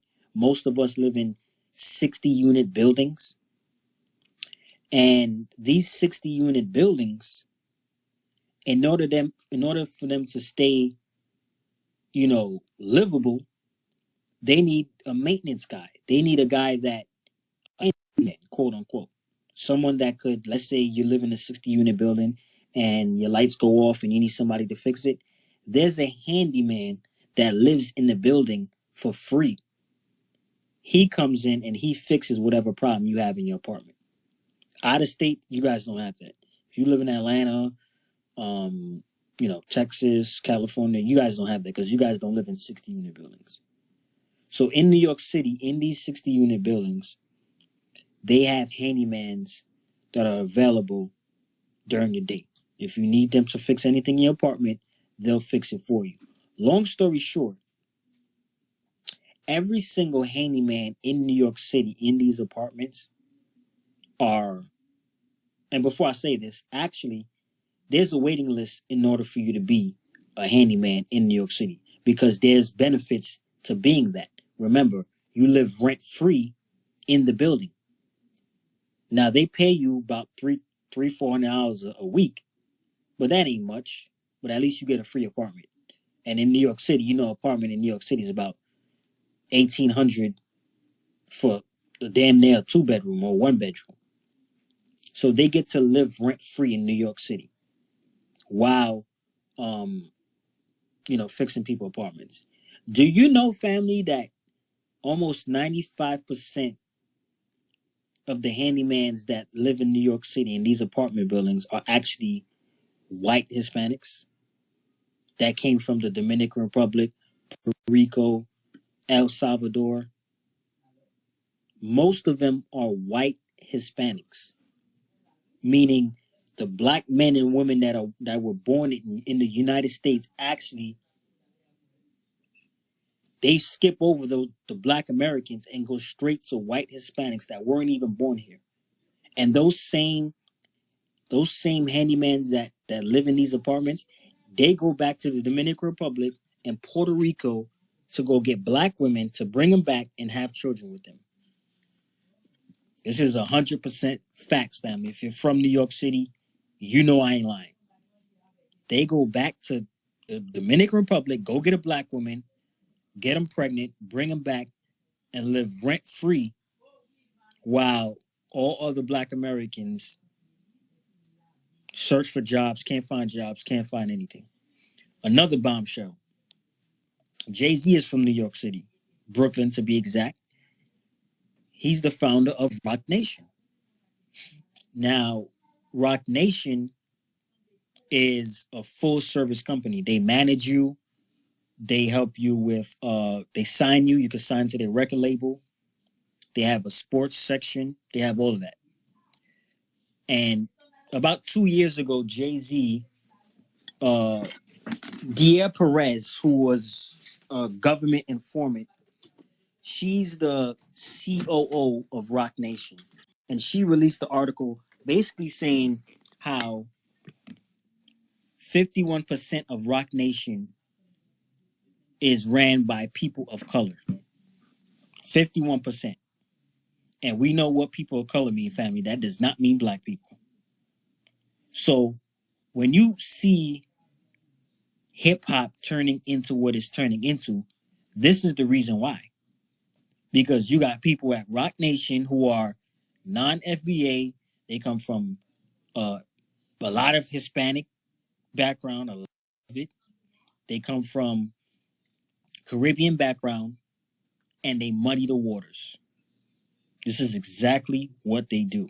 And Dia Perez, I always knew it, but she confirmed it with the numbers. She said 51% of Rock Nation is people of color. And you know it's non-FBA because we're in New York City. Who else are they going to hire? New York City is majority non-FBA. So that's who's running Rock Nation. So when you see, Megan Thee Stallion getting signed to Rock Nation, when you see those degenerates getting signed to Rock Nation and a lot of degenerate shit coming from Rock Nation, that's why. When you see Al Sharpton doing Jay-Z and Al Sharpton doing having a meeting next month. I don't know if you guys are familiar with that, but they're having a meeting next month. That's the reason why. Because Rock Nation is ran by, quote unquote, people of color. I'll land right there. Hey, brother, did you see? Well, you probably didn't watch it because nobody watched it. But the BET Awards the other day. Did you see how that was a goddamn coon fest, a tether fest, just a bunch of off-code shit? Did you catch that, fam? Black Alpha, did you see it? I mean, I'm gonna tell you, I seen clips because I'm one of millions of people who didn't actually watch it. So I just seen little shit on the internet here or there, and it was, it confirmed to me why I should not have watched it. Family, I did a whole thread. If you guys didn't see it already, I did a whole thread on the goddamn. Do you know how much propaganda was on that BT Awards, family? I'm talking about from the commercials to the hosts to the, the people that, announced the awards. Dude, there was so much propaganda. Go on my timeline and find that tweet. I did a whole thread on it.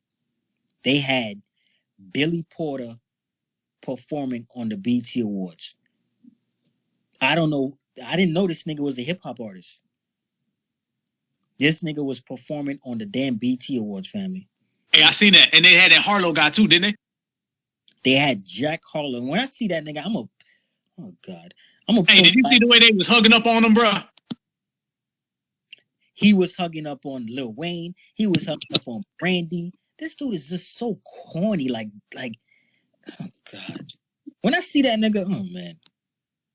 I'm gonna just leave it there. Certain dudes, certain culture vultures, when I see them, I'm gonna holler at them. They gotta talk to me because I can't accept this. Like, if y'all really talking about gatekeeping, that's how serious you gotta take it. You gotta see these dudes. When you see them, I'm not promoting violence. I'm just saying we just gotta have a conversation. That's all. When I see Jack Harlow, we have to have a conversation because that nigga is a white supremacist. Yes, he did also perform on the BT Awards. Dude was looking like some unseasoned chicken. The nigga just was this mad stale. Then you had black women in the crowd talking about, hey, go. I'm like, oh, God. Hey, family, it's funny, too, because when I was sitting there watching it, I'm sitting there thinking, man, they happy as hell he's there, ain't they? But like you said, Billy Porter, I mean, it's the coon fest. That's what they did, man. They grabbed their coon phone, speed dial, redial, called up every coon that they could find and said, y'all got to put out some damn coon energy because there's way too much B1 energy right now. Life is about energy. Life is about energy, vibes, frequencies, and we've been putting out a lot of real Black first energy. So they got to come back and try to counter that with the Billy Porters of the world, with the Harlows of the world, and all them goddamn celebrities. You know what I'm saying? The BET Awards is trash. You know what I'm saying? Nobody that's really about anything is spending 1 second watching that shit. Most people I know, like I said, they seen the clips or whatever on Twitter or Instagram or whatever. Nobody's actually sitting down watching that. If you sit down and you really watch that shit, good luck. Go ahead, Zilla. No, man, I'm just saying, like with the whole way that these people are going, they going overboard on the whole Jack Harlow thing. He's the new JT. So what? He JT 2.0. So it's Justin Timberlake meets hip hop. They ain't really trying to push that. So you'll probably be seeing him popping up on TV shows and movies, and how they do. So they're using, of course, Black folks as the mule, get his nice cred, so he get cred. And what they're doing with him in the midst is using him, and this is why Lil Nas X is so upset, because see, here's what treason gets you. Being a damn traitor gets you this. You get your tool broke right in front of you, and what they used to propel Jack Harlow was Lil Nas X. And now this dude who comes in as a straight white man gets all of the hood credibility, while Lil Nas X is looking on the outside like, hey, man, I wasn't even nominated. It's like, well, at least they allowed you to show up. But just how much difference just a few months makes, because the energy of the B1 space has pretty much just silenced the whole need. They still trying with Billy Porter because Billy Porter's still part of Pose. So he still has a whole nother angle that he can work for them. As far as Lil Nas X goes, hey, this is real music, and when real musicians show up, the puppets and the gimmicks, man, they only got but maybe one time on stage, and hey, man, his 5 minutes is up. So that's why he mad. There's nothing more. He's not coming back. Like Lil Nas X is done. But what you're gonna see is Jack Harlow. He's about to be everywhere. Now, when that video surfaces of him saying the N-word shows up, watch. I'm not saying it exists or not, but if something like that pops up, watch how many of these same celebrities are gonna be like, "Oh, he ain't racist, man. Y'all just need to forgive." So just be on the lookout for that. Give that Joe Rogan effect. You already know. Let me ask you guys a question, family. Could someone name for me what is Billy Porter's talent? Did he create a movie? Is he an actor? Is he a rapper? What does he do? Fam, I be thinking the same thing. And that other guy, I've never heard none of his songs. What movie did Billy Porter? How you get to perform at the BET Awards? I don't know. I don't know what he does for a living. I don't know what he does. I don't know. I think he's like a musical dude, like Broadway type dude, but I don't know how that translates to being on the BET Award. But yeah, that's I believe. I know he's from Hollywood. That's all I know. How do you get to skip over all the talent that came out this year, and you get to perform at the BET Awards? I don't know what agenda. but hey, fan, you know what? Y'all make a good point. I've been saying that for years. In the streets, like in everyday, average, regular society, what would the dominant society say about people like Megan Thee Stallion or Lizzo or Cardi B? They would say all types of names. Matter of fact, Megan Thee Stallion is the same type of person that they used to call what would they say, the welfare queen? Was that what they used to say back in the 80s, Ronald Reagan? They used to say that, by the way, in the 80s, I was a young little boy. If you want to know how old I am, I was a little kid. But anyway, back in the day, they used to say those type of things, about them. Nowhere in America would they ever accept someone like a Tiffany Haddish. They would call her all types of names if they seen her at Walmart, they seen her at the store, they seen her walking down the street. Lizzo, they would call her a goddamn rhinoceros if they seen her walking down the street. They would say that we got an eating problem. They would say every single thing bad about these people. Nowhere in the world. Go ahead, you know what? The word that we ain't heard in years. Tacky. Oh, good one. Tacky. Bam. That's it. I ain't heard that in a minute. And there's some shit we need to bring back. There's some old terms that need to get dusted off. What's his name? Neely Fuller said that in his book a lot. Tacky and trashy. I say that all the time. Tacky and trashy. He mentioned that in his book a lot. He calls a lot of things tacky and trashy. That's that trashy, that smut behavior. We got to get rid of that smut behavior, and they always do it. The dominant society always puts somebody up on the platforms that they would never accept in real life. Never, ever, ever. It's funny because they say all these things about foundational Black Americans that are not true. They say all these things. They say Black Americans ain't this, we ain't that, we ain't that. But it's funny, when we present these people, they don't never give them a platform. But they'll go find the most low-budget, boot-licking, bottom-feeder Black person and put them on television and say, you see how they are? Look at them right here. That's all the BET Awards are. They don't celebrate thought culture in real life. But they'll put that shit on the goddamn camera for, 60 million homes so everybody can watch that stuff tonight and they can say, well, look how those Blacks are. They're always trying to reinforce the stereotypes that they created about us, and they're always trying to ignore the real truth that we present. Brother Mikey, go ahead. Right before Mikey go, let me just address this real quick, because this is something else that happened at the BET Awards. They gave an award to 3 Africans. They had 3 African artists perform, and they had 3 African artists present awards. Family, I know foundational Black Americans. Every single foundational Black American that's not from New York City that I have ever spoke to has told me they do not like Afro music. So why the hell is there Africans at the awards performing songs that nobody's going to recite because we don't know what they're saying and we don't like them? Now, don't get it twisted. Rich is from New York City. Rich likes Afro music because in New York City, all music is played.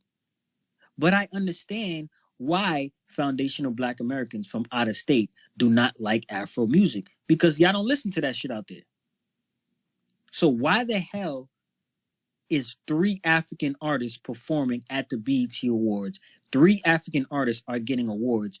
3 African artists are presenting awards when nobody's interested in listening to Afro beats. That was the most disrespectful shit I seen watching that BET Awards. Because they know foundational Black Americans are not interested in Afro music. And those who are, some are, but it ain't enough. Most foundational Black Americans don't listen to that music. They just don't. Y'all listen to hip hop, y'all listen to R&B, jazz, things of that nature. But Afro beats, no. Go ahead. Hey, let me add on, family. It's the same way with Kevin Hart.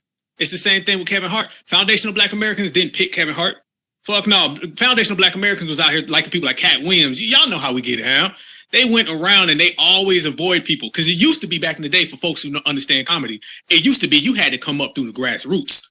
You had to come up through the grassroots, and we would select who we thought was funny. We would make them big, and then the dominant society would come calling. This is what happened with Chris Tucker. This is what happened with Bernie Mac. A lot of folks don't remember when they had the Kings of Comedy, Bernie Mac was the only one who didn't have a show yet. He was the only one who didn't have like a regular sitcom. And then when we love Bernie Mac, because Dale Hughley, Cedric Entertainment, that was whatever. Everybody liked Bernie Mac. Bernie Mac was the funniest person on that damn Kings of Comedy. And his little, skit that he did, everybody was talking about that the next day. Then the dominant society came calling. But the thing is, you can't keep people like him contained. So they said, let's just go around the Black grassroots and how we create and we raise up comedians, or we raise up actors or actresses.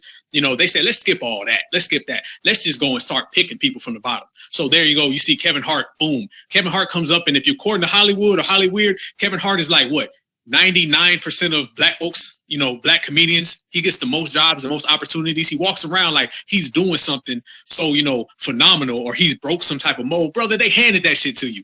They handed it to you. Shout out to my brother Rilla. Rilla said it the other day. Kevin Hart plays the same role in every goddamn movie.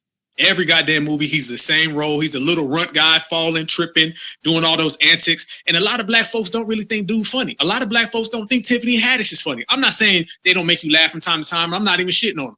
I'm just saying, as much opportunity as they get, y'all know that ain't from us. Because I guarantee you, if it was black grassroots, Tiffany Haddish would not have all those opportunities, and neither would Kevin Hart. There'd be a lot more. There are a plethora of funny black folks, just like there's a plethora of black folks out there making real music. Everybody talks about hip hop music and they say, man, all this, bullshit music that's coming out, and a lot of it is trash. But let me tell you something, there's a lot of foundational black Americans out there really making good music. It's just they ain't never gonna push them. They ain't never gonna push them. You're not gonna see them on the BET Awards. They're not gonna get an hour-long segment. Megan Thee Stallion is getting endorsements and shit. Come on now. They know what to do. They know once they dangle that little carrot, they're gonna come running. Black Alpha, they pick our Negroes for us. That's what they do. Hey, here's your little Negro. Here, take this one. No. Not that one. He's too pro-black. We need this Negro right here. Kevin Hart, he's soft. He's docile. He's a beta male. He does what we tell him to do. Take this one.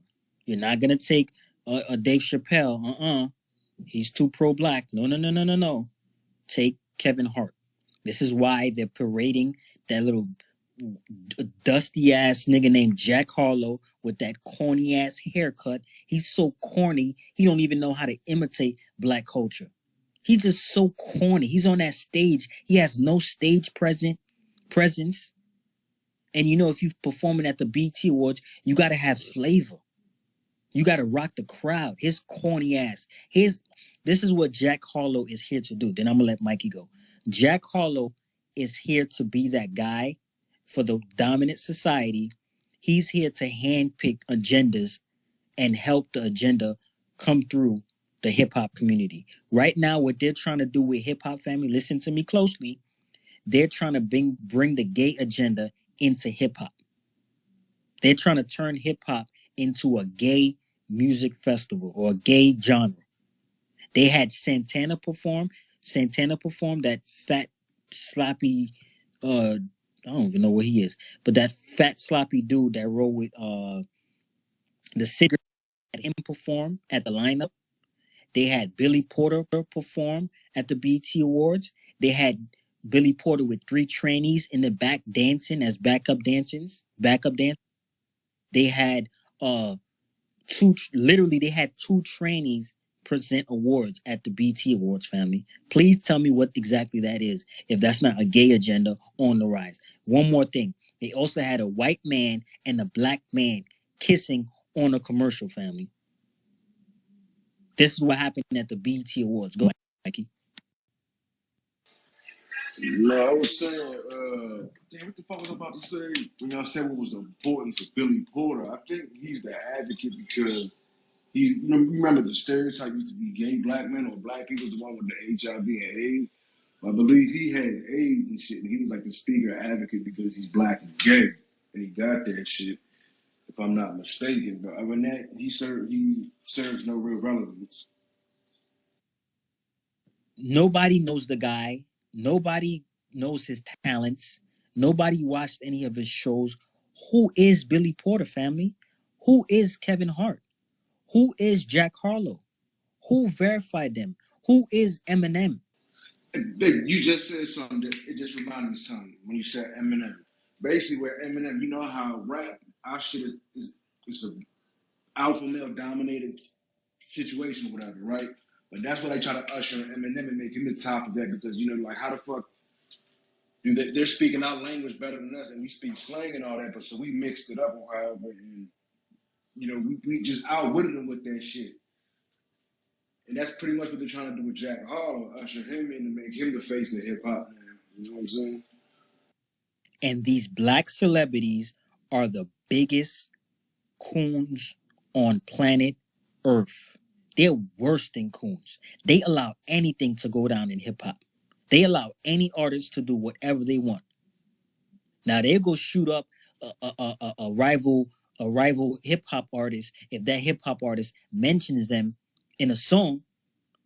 But when it's time to handle real issues in the black community, like gatekeeping, they're nowhere to be found. Nowhere. I remember Fabulous did an interview with T.I., I believe.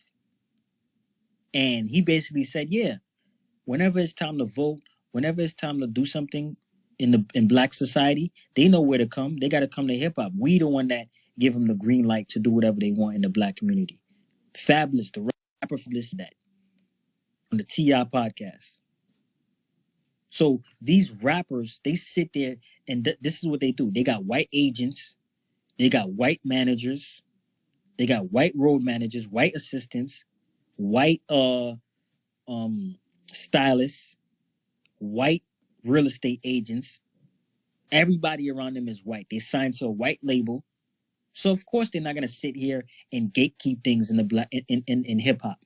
And some of you are wondering, why are we talking about hip hop? Hip hop is for Black Americans. You better talk about it. It's yours. The problem is Black Americans haven't been talking about hip hop enough. Black Americans haven't been claiming hip hop enough. But once you start claiming something like it's yours, that's when you start regulating shit that go down in it. Go ahead, Ray Smith. And not to jump in, but yeah, you gotta start regulating that shit because that's our main money maker. Once that shit is gone, it's a wrap. You have to regulate it like it's yours. Like you guys say it's yours. Hip hop is mine. When you roll up in a hip hop spot in a hip hop convention, you gotta roll up in that shit like, nigga, it's mine. White people do the same thing. It'd be an average crackhead, white crackhead practicing white supremacy. Why can't an average black man practice black empowerment? That's how you gotta claim hip hop, like it's yours. Even though you don't have no investment in it, you have to claim the shit like it's yours. Like, yo, if you walk in the beat, if you in the BT Awards, let's say Mikey went to the BT Awards, he walk up in the spot, and he see Jack Harlow or whatever. You got to pull him to the side. Yo, Jack, you moving like a white supremacist. You ain't gonna do this on my time. Hip hop is mine. That's how you got to be about hip hop. Because a lot of people I know, they're like, damn, why are we talking about hip hop? Is it constructive to talk about hip hop? Hell yeah, it is. That's music. That's how you get by in life. That's how you get by, when you at the gym, when you in your car. And it's a $2, $3, $4, $5 billion business. If Black Americans take control over hip hop, B1 Black Americans take control over hip hop again, do you know how much money that would generate? This is why these topics are important. Go ahead, Ray. I just wanted to touch on the agenda thing that you were talking about, because I remember at a time when it was Kanye, ASAP Rocky, and other artists like this, they were wearing skirts and all this other stuff. And then you touched on Lil Nas X. My only issue with him is this dude doesn't have any talent. Like we don't, I speak for myself, I don't have a problem for a gay person. You just got to have talent. Like Luther Vandross, people like that in the culture, they have talent. So I don't mind supporting them. But this dude here, he's had one hit, and they just been steady propping him up with this, Old Town Road song. I mean, that's just me. Like the dude has no talent. Ray, go could ahead. I ask you questions? Yes, go ahead. You said Lil Nas X does not have any talent. Does Billy Porter have talent? Has talent? I'll be honest, I don't even know what Billy Porter's really famous for. I don't. Someone asked that question earlier, and I was just like, yeah, you got a point. What does he do? So here's my second question, Ray. How did those two guys get here? That I don't know. That's a great question. I think someone putting them there. That's the only thing I can think of, because I don't even know what Billy Porter does. I thought he did like fashion or something. You can go ahead, finish your the rest of your points. No. Go ahead. I just wanted to add that, one or two little sentences in there. Like I said, I don't know what Billy Porter's famous for. So that's my question, family. How did Billy Porter get to where he got? How did Lil Nas X get to where he got? Someone answer that question for me. Go ahead, B-Tiller. Okay, I want to take it, since we're on the hip hop subject, I want to take something back. So starting with like the 90s, for those of y'all who are from Atlanta, y'all remember a group, well, now because y'all know who B-High is and y'all know who his co-host is, Wicked. Well, y'all probably too young to remember he was in a rap group back in the 90s called Ghetto Mafia. Now, what a lot of these young rappers kind of try to portray is what these dudes was really living back in the day. They calmed down quite a bit of course, but I mean, they are the some of those real gangster rappers that were not just rappers, you dig? And then on top of that, hey, indicator. you man. Yeah, they had an album. They had an album was called Straight from the Deck. Straight from the deck. Straight from the deck. Straight from the deck. They were the true trappers. That's where the term trap came from. Yes, sir. From the nigga Nino and Wicked. Hey, that's rap too. The 2 syllable stop. 2 syllable stop. Everybody does that now. Yes, sir. And a lot of people don't even know. It's like, but them dudes was real. They not no Hollywood rappers at all. And what is so funny because they kind of get they do, but like what the whole scene is now is basically a mix of MOP, Project Pat, and Ghetto Mafia with a touch of Hammer. And if y'all understand like old school hip hop, what y'all are seeing, they're putting that whole package in front of you and able to sell an agenda. So all of these rappers that y'all see nowadays, that they in the hood, we in the streets. Yeah, you are right now, because that's who your audience is. But when you go to them business meetings, oh, trust me, your hardest drill rapper got some pictures with a bunch of like old rich white dudes. They over there, they in some kind of office having champagne and some more, living like white folks, but y'all would never know. That's why they are so content with selling out the community for whatever. That's when you always hear them say, hey man, I ain't got time to worry about no issues like that, man. We out here having money, man. We out here having things. Right, because the people who are opening the door to get to those big contracts, to when you can get on them big old festivals and get that type of money, oh yeah, they're gonna have to know you playing ball. And if you want to stay in the streets, okay, we good with what you're doing. They'll go ahead and take a life insurance policy out on your ass, and at the same time, make sure that your records are selling. So just in case of tragedy befalls you, they're going to have you work to have a couple records on deck and a bunch of random lines. So just in case you die, they'll get all that bread as well. They'll be putting out your music 20 years after you good and gone, because this is how they operate. But they'll have the effect of the agenda that they had you pushing, the long-lasting effects on your community. We already seeing it right now, just within a 10-year time span of drug use rap. You know, it used to be I'm a drug dealer. Now it's I'm a drug user. And right there, we let so much shit come into our society as Black folks, it ain't funny. We allowing everything, and nobody will say nothing, because you know why? When everybody's hands are dirty, nobody feels like they in a place to call wrong. Look at that trick. And with that, I'll land my plane.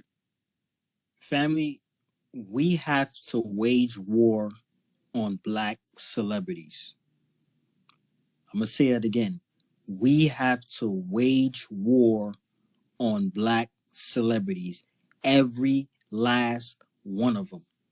Dave Chappelle, and I'm saying Dave Chappelle because they're like, damn, Dave Chappelle got to go. He got to go too. Every last one of them. If Jay-Z got to go, Dave Chappelle got to go. None of them can be trusted.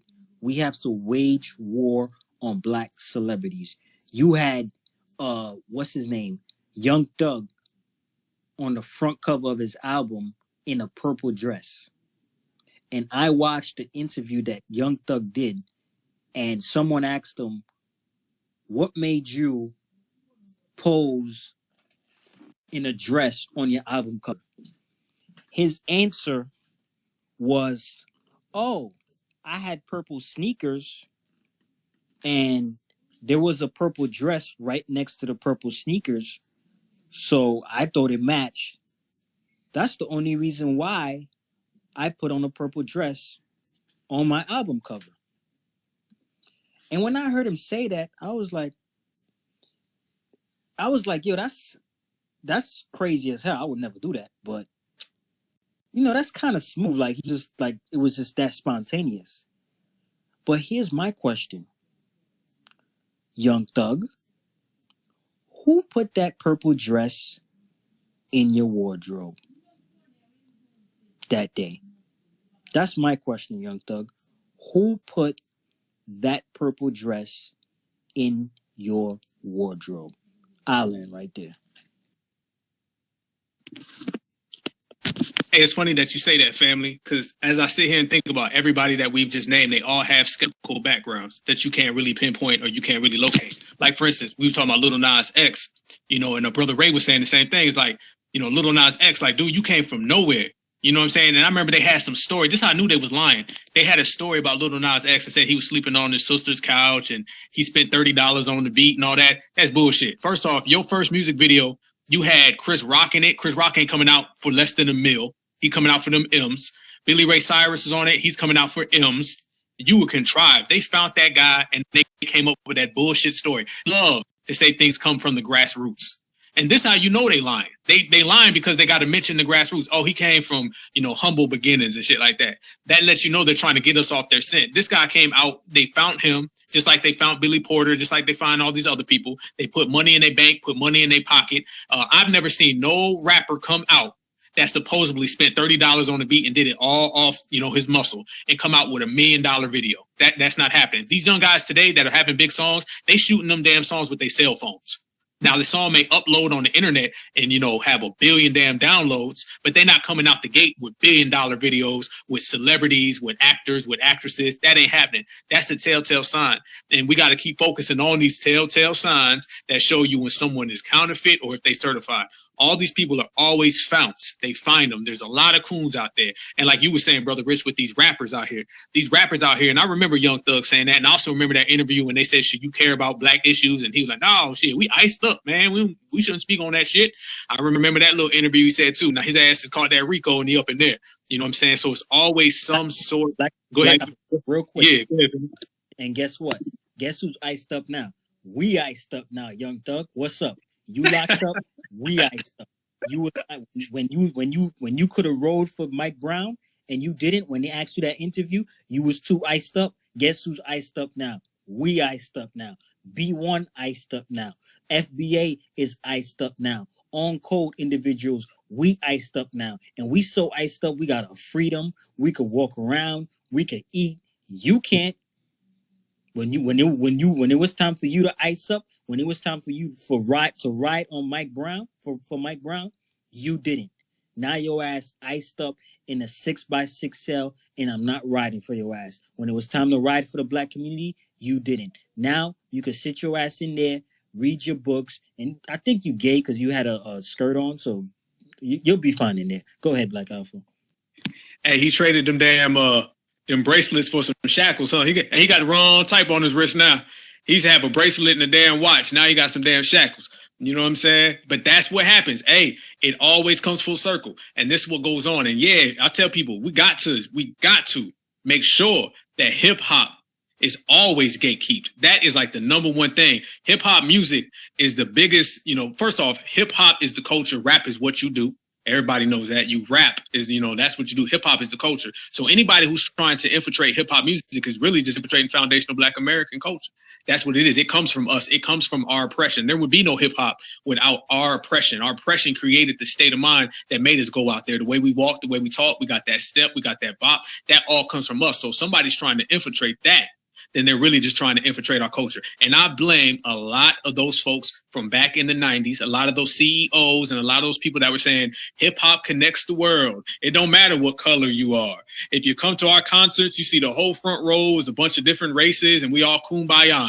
And I used to tell people, yeah, they'll come to your concert and they'll sit there and cheer and dance to your goddamn songs. As soon as you done singing, you put that damn mic down, they're going to go get in that car and they're going to call you the N-word and they're going to drive right the fuck away. And a lot of those CEOs was talking about how hip hop connected the world. These people were not coming to hip hop music because they wanted to be our friends. They was coming to hip hop music to steal shit. And it ain't nothing new. It ain't nothing new. What they did to hip hop and what they do to hip hop, how they try to infiltrate, they've been doing that to Black culture before hip hop even existed. Hip hop really just came about in the 1970s. Hip hop is only 45, 50 fucking years old. So they have a long history of stealing hip hop culture, stealing black culture, well before rap ever existed. And a lot of them dudes was kumbaya. And we used to have a lot of those CEOs, back in the day, where you had the Suge Knights, the J Prince, Dame Dash. You had a lot of those. And if you notice, they all got ran out the game. All got ran out the game. People know, anybody out there, if you know what I'm talking about, CEOs like Suge Knight, Dame Dash, J Prince, they tried to get together. You remember that, fam? They tried to create a little union. They literally went and met with the National Football League and tried to create a hip hop union the same exact way that NFL does and NBA does. And they all remember they all got rated. Like I think like the next week they all got rated. I heard they all of them. I mean, heard that's down to Murder Inc. Yeah, down to Murder. Hey, I'm gonna say this. I know Ja Rule, 50 Cent, whatever. That's hip hop. Irv Gotti's the guy who put out the damn tape with Eminem saying the N-word, and fans didn't want to hear that back then because folks was sleeping.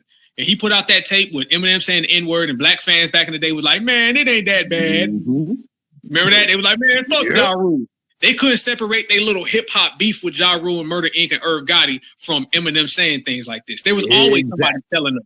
You remember folks were saying Elvis was a culture vulture. A lot of black folks didn't want to hear it. People were saying Eminem was a culture vulture. Black folks didn't want to hear it. And it's the same way with Harlow. People don't want to hear it. Same thing with Justin Timberlake and Robin Thicke. Facts. I know y'all just seen Justin Timberlake a couple of days on, I think, Juneteenth out there, goddamn, trying to step and trying to dance. These folks love our culture. Go ahead, Rob. Go ahead, fam. Oh, yeah. Right before Rob go, let me say this. Y'all right, man. Rob, would you mute your mic for a second? I'm gonna let you go 1 second. Just mute your mic real quick. Every single thing needs to be gatekeep, family, not just hip hop. The neighborhood you live in, you need to gatekeep that neighborhood.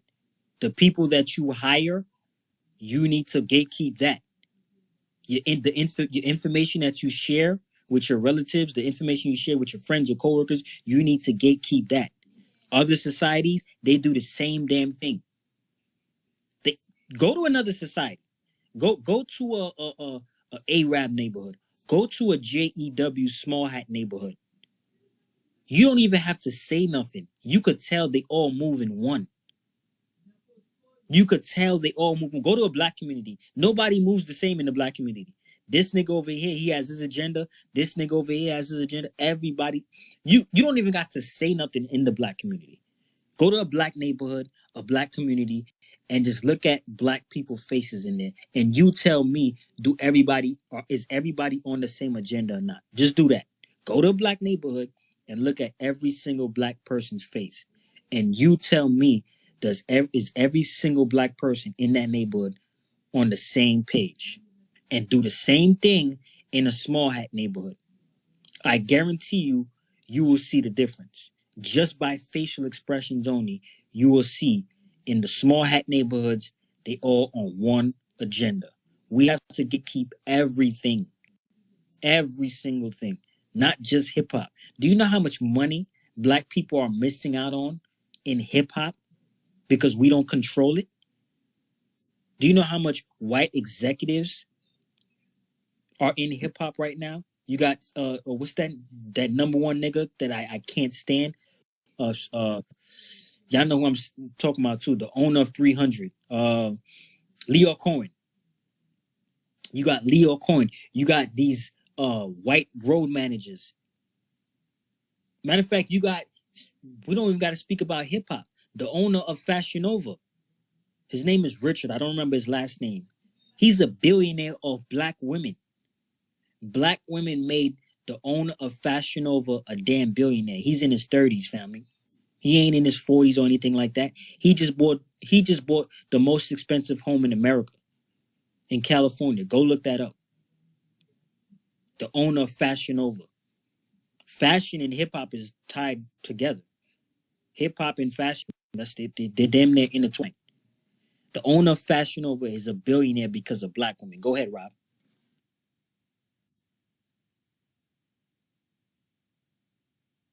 Go ahead, Rob.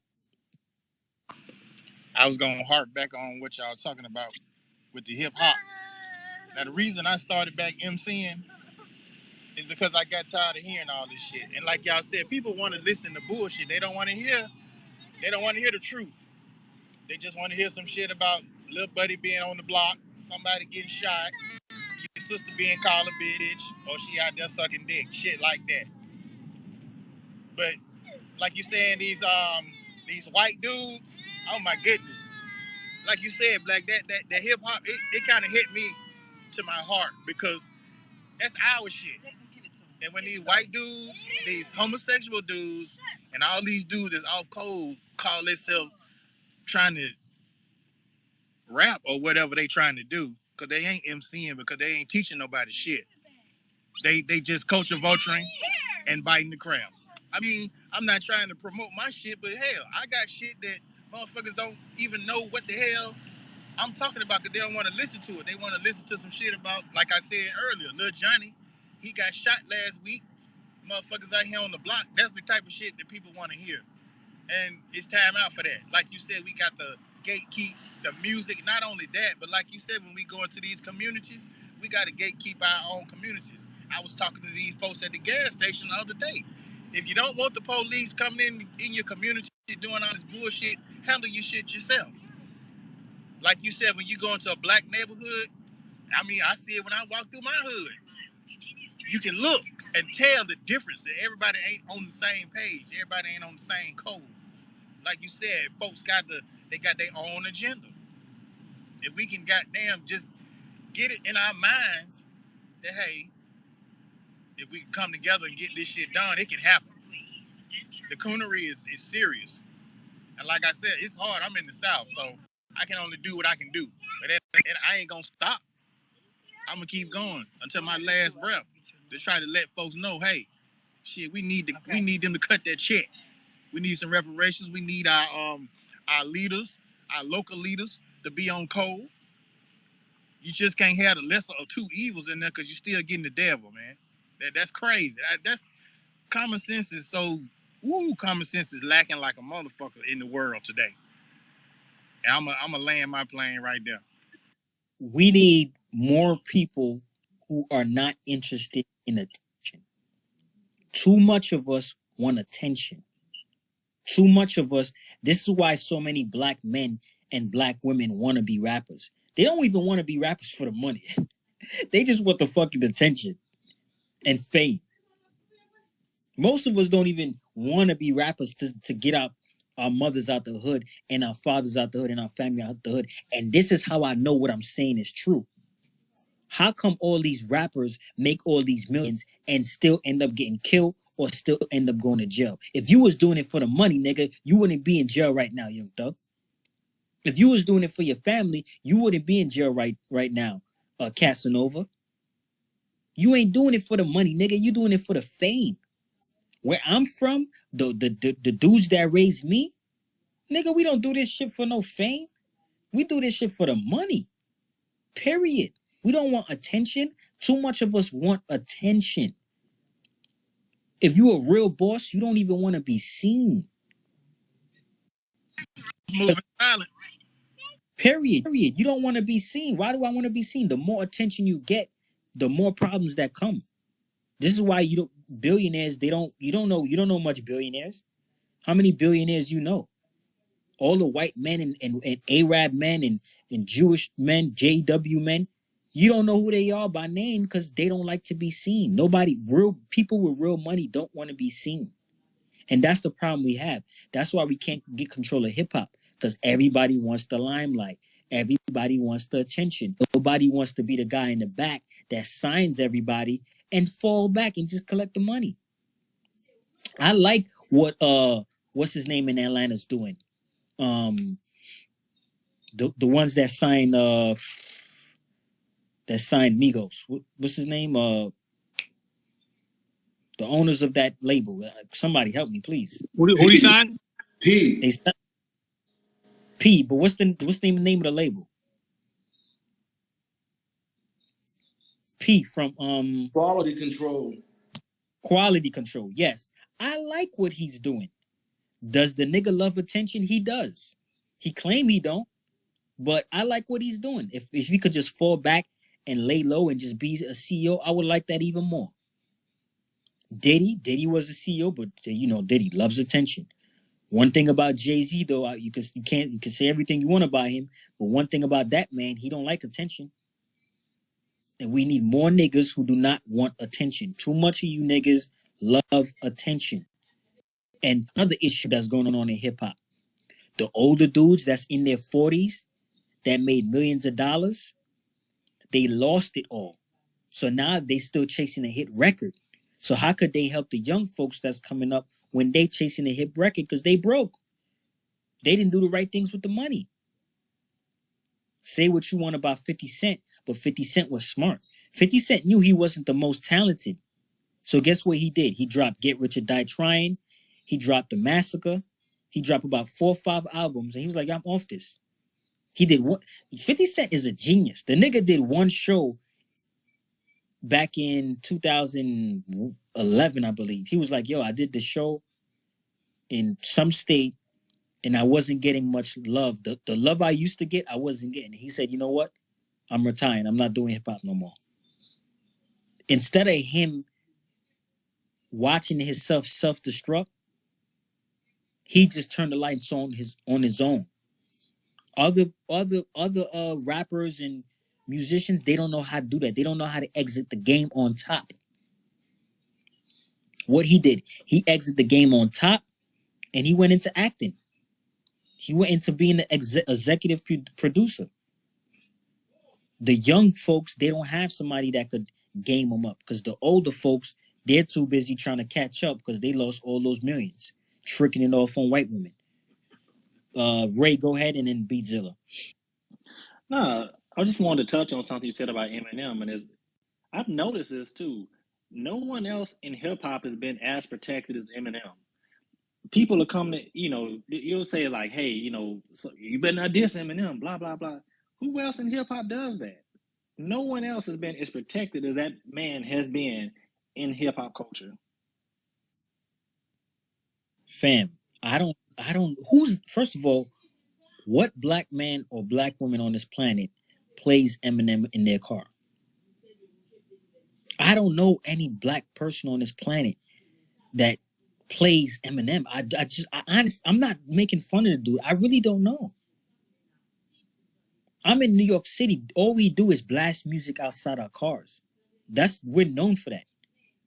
I never met a black man that blasts Eminem outside his car very loudly. They force Eminem on us. You know how when you was young and your mother and your father, when you was sick and they forced that medicine down your throat? That's exactly what they did with Eminem. They just forced the nigga on us. Okay. They put this man on the pedestal to the point where they was like, man, you can't even battle rap him. Like, what? Like, who does that? That's the whole thing about hip hop is battle rap. But for whatever reason, he's been so protected to the point where no one can even go with him. You had Royce the 5'9" ready to die for Eminem on several occasions. Anytime you say Eminem, Royce the 5'9", he pop up out of nowhere like a damn ghost. Whoa. Don't talk about my white daddy like Go ahead, Beatzilla. Yeah, man, just like you were saying about the white bosses. Look at all of these distribution deals from that certain record company that a lot of people have been dealing with. Look at the connections that a lot of people have and the connections that the people they do business with have, because that'll kind of let you know what kind of agenda will be coming down the pipe from them type of individuals. Like, for instance, a Lizzo probably has maybe about 8 months of relevance. If she can knock off a hit, she might be able to stretch that a little longer, but the gimmick of her is going to wear out very soon. And she's going to have to do the whole like Adele Monique transition for her to even be relevant. So look for her. Maybe she might dip off the scene and go get lipo, come back as a skinny woman, to push another agenda. because again, these people are completely sold out to the business. And with that, they are beholding to the people who run that business, which are absolutely anti-black. So their money, so like when people be asking questions, hey man, why can't these celebrities do this, or why can't these celebrities do that? Because if these celebrities don't want to be sitting up there in the unemployment line next to the next guy, I mean, these people will take it from you just that quick. I don't know how many of y'all are old enough to remember how they did Red Fox, but there is no one of them celebrities that really made it out unscathed. And these cats were ungodly rich. The only one really to make it unscathed with his money is Luther. But man, they took the rings and Rolex off of Red Fox's hands in front of his gate. Like the IRS took everything that dude owned. So these people will build their tools up, break them. But these people that we have in our community, just like Rich said before, we have to go to war with these type of individuals because they are completely sold out against us, and we have to accept that they are not for the community at all. So like when people still asking, why aren't they doing this? Because they hate you too. All they care about is themselves and money, and they showing you that by what they let come out their mouth. They all know how to be responsible adults. Half of them people is family people. Most of them rappers are family men. Meg Thee Stallion is a college graduate doing major business deals with corporations, but she's selling you chicken by twerking? I mean, that's a fortune. She's doing business with Fortune 500 companies. But the way they're presenting that is, hey, you got to do it by shaking your ass. This is the problem that we have, because they're not finna let Kelly Clarkson go out there and do that. And shoot, we've seen how the whole, what's the little fire starter chick? We've seen her whole life. She was on drugs as a kid, and she still could get it popping. Robert Downey Jr. can get it popping. These black folks want to be just like them white folks. And hey, man, they willing to do whatever, and they are doing whatever. And we seeing it. That's why they in dresses and shit. So with that, I'll let my plan. Hey, that's a good point, fam. I always say that. I ask people, what is the dominant society's equivalent of Lizzo? Who's the dominant society's equivalent of Lil Nas X? They don't have these people in their community that they put up. Y'all remember when Miley Cyrus was trying to twerk real quick and they put an end to that shit? They was like, nah, we ain't gonna be having none of that. Nah, put that down. But they'll take a sister and try to put her on the goddamn front stage, main, and let the whole world see it. There's not no big fat ass, dominant society member running around here promoting obesity. You don't see that because they know better. They say, we want to do that. We're gonna promote that to black folks. You know what I'm saying? I got a question, Black Alpha. Who is white society's Billy Porter? Nobody. Who is nobody? Who is white society's T.S. Giselle? Nobody. No, don't exist. Don't exist. Matter of fact, white society's Billy Porter is Billy Porter. You know what I'm saying? Only difference is they make sure that everybody knows that he belongs to black folks and not us. It's just a goddamn puppet. It's just a puppet that they put out there. They don't have these versions at all. What you end up having is these coon rappers that run around here and promote all this type of violence. And everybody says, well, how come rappers are, talking all that nonsense? That same, even worse violence goes on in the dominant society. They're just not going to sit there and put it on mainstream and Front Street for the whole world to see. You'll never see at the CMTs or whatever, CMAs or whatever, the Country Music Awards, the American Music Awards. You'll never see somebody show it out like Summer Walker just did the other day. They'll never let that come. Guarantee your ass is getting stopped on the red carpet if you even think about pulling some shit like that. But with us, they say, hey, get every goddamn camera available and flash this shit, broadcast it. Let's put it on every magazine so the whole world can see it.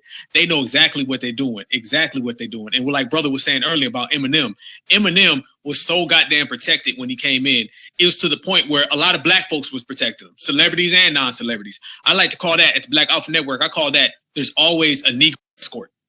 We have that from music. We have that to culture. We have that to our fucking barbecue. There's always somebody escorting a dominant society member into the goddamn barbecue. And then when other people call them out and say, hey, hold on now, who is this? We don't know this person. Why are you bringing them around? Then they'll get balls with us. They won't get balls with the dominant society. No, they won't do that. But they'll get balls with you if you ever question why they brought around somebody who's an outsider. So you have the Negro escort. The Negro escort is usually followed by the Negro bodyguard. They escort the dominant society in, and then they bodyguard and protect them from everybody else. That's what you see all the time. Like you said, Rich, Royce the 5'9", he's made a living of doing this. If you even mention Eminem, you could be talking about the goddamn candy, and Royce the 5'9" is going to try to buck up. He's going to try to buck up every time. And this is something we spoke about as well. When you look at us, the Black Grassroots, we got a lot of brothers right here, right now, that have Black Grassroots pages, have Black Grassroots outlets.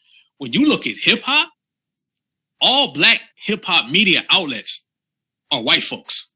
All of their asses. Adam 22, Vlad. I was just watching something the other day about gang violence, and it's being narrated by a dominant society, by a W. He's sitting, as our brother Sean Rains would say, by a PC.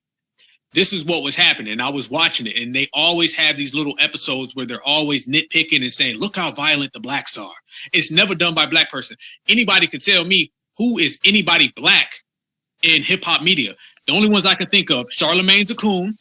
Charlemagne is a coon, and then go ahead. Not to cut you off. You ever heard of the show? It's called Gangland. Yeah, I know what you're talking about. Yep. Yeah, Vlad, he owns that. That's his shit. He's the one that started that, and the other shows like that, he owns all those joints where they exploit gang life and street life and all that shit. That's who owns it. Yeah. I be telling. I remember Tariq Nasheed said a long time ago. He said you can't have a conversation about racism in America because it's gonna turn into what's wrong with black folks. And these people be having these what's wrong with black folks, and they be mocking us. And a lot of these fools are so dumb they fall for it. DJ Vlad, like dude was saying not too long ago, DJ Vlad will sit down and say, okay, talk me through your first murder.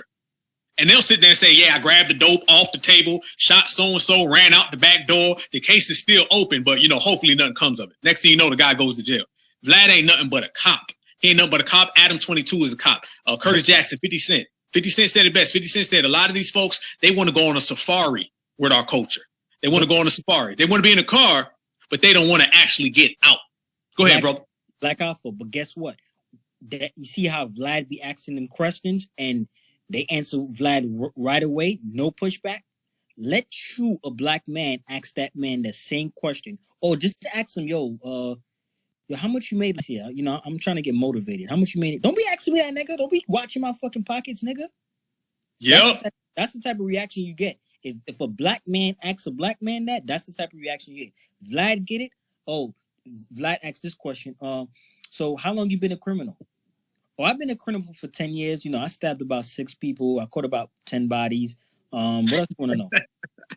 They be walking them through their cases. They be walking them straight through every goddamn case. I just seen, I think it's Birdman's brother. He's on there telling case by case what happened. A lot of these cases are pending. A lot of them are pending. And Vlad be sitting there, giggling and laughing. And Vlad know who to pull that shit on. Because I've seen people on there. I've seen the brother Mac 10 from the West Side Connection. Vlad was changing his whole tone when he was talking to him. And I tell this to everybody. Trust and believe. 10 years from now, he will not be DJ Vlad. He will be Vladimir. And he will be living in Silicon Valley. And he will got everything he's gotten from black culture, from hip hop, had all these brothers snitch on themselves, and he's going to dust himself off, and he's going to go right back into white supremacy society. He's already a covert supremacist, but then he's going to be an overt supremacist. DJ Vlad will be on, and then will be Vladimir, and he'll never talk about all that hip hop shit he was on. Go ahead, brother Tony Raines. Right before he goes, let me say this real quick, and then he's gonna retire. Perfect. That was what you said, Black Alpha, is so true. He's gonna retire. He's gonna get his pension. He's gonna just relax, retire on a small island with his black wife. By the way, DJ Vlad has a black wife family. Yes, he does. And let me just say this one last thing. I got a few questions. Why is my community, the black community, why is it my community the only one with a T.S. Giselle? Why is it my community with only my community with a Billy Porter? Why does my community, the only community that has a Lil Nas X? The rap sisters want to twerk? Go ahead. If the white girls want to get abortions, go ahead. You want to do carjackings? Go ahead. You want to be a rapper? You want to be a shooter? Go ahead. As long as it's not the black community, I'm 100% fine with that. I'm cool with white on white crime. I ain't got no problem with white on white crime. I love it. I enjoy it. Go ahead, Torian. All right, B1 to the entire chat and the host and the co-host. One thing I wanted to say when it comes to the whole thing right now, as far as music goes, because I'm gonna go somewhere with this, even back to Rich's point, because he was asking where some of the people at that are the equivalent of some of the people. Oh, trust, I have some names for those who can fill those voids. But when it comes to, like, I would say, like the industry as it is today, a lot of people get, I guess you can say, they get turned on from the attention that they get from the people. It's like now the careers of a lot of celebrities are in the hands of their fans or in the hands of the people, not so much as it was at one point. Because you got to think, we live in a very heavy social media age with Twitter, Instagram, TikTok. I guess you can throw YouTube in there as well. So all of their currency comes from the attention. Some of them like the currency of attention more than the currency of money. That to them is what fuels them. Even to the point where now it doesn't even take even an ounce of effort to become famous. The average person can just create a TikTok video, go viral, and boom, they're famous overnight. At one point, you had to actually work for your success. You actually had to talent. Nowadays, you can do the bare minimum and sometimes beneath the bare minimum and become famous. And it's nothing. Look at that Cash Me Outside girl. As annoying as she is, look at how famous she became overnight just from saying Cash Me Outside on Dr. Phil. Then she created the OnlyFans and made like millions of dollars overnight. And she wasn't even 18. It's just how fast everything is moving nowadays. You don't have to have talent. And then what's so crazy is some of the people that have talent, they even degrade themselves even lower beneath themselves of the talent that they do have just to try to keep up with the people that's trying to come up. I'm like, why are you doing that? You already have all the talent you have. You don't have to lower yourself or lower your standards to try to keep up with the people. They should be trying to keep up with you. After all, some of these are considered to be icons or legends in the game. Why are you lowering yourself down to peasant status? You should be like on a throne, like, like royalty. And you're lowering yourself to that of someone who's trying to gather up crumbs. So I had a big issue with that. Also, another person they're trying to hype up now is Jack Harlow. Like, they're literally trying to make him this generation's Eminem. I don't know why.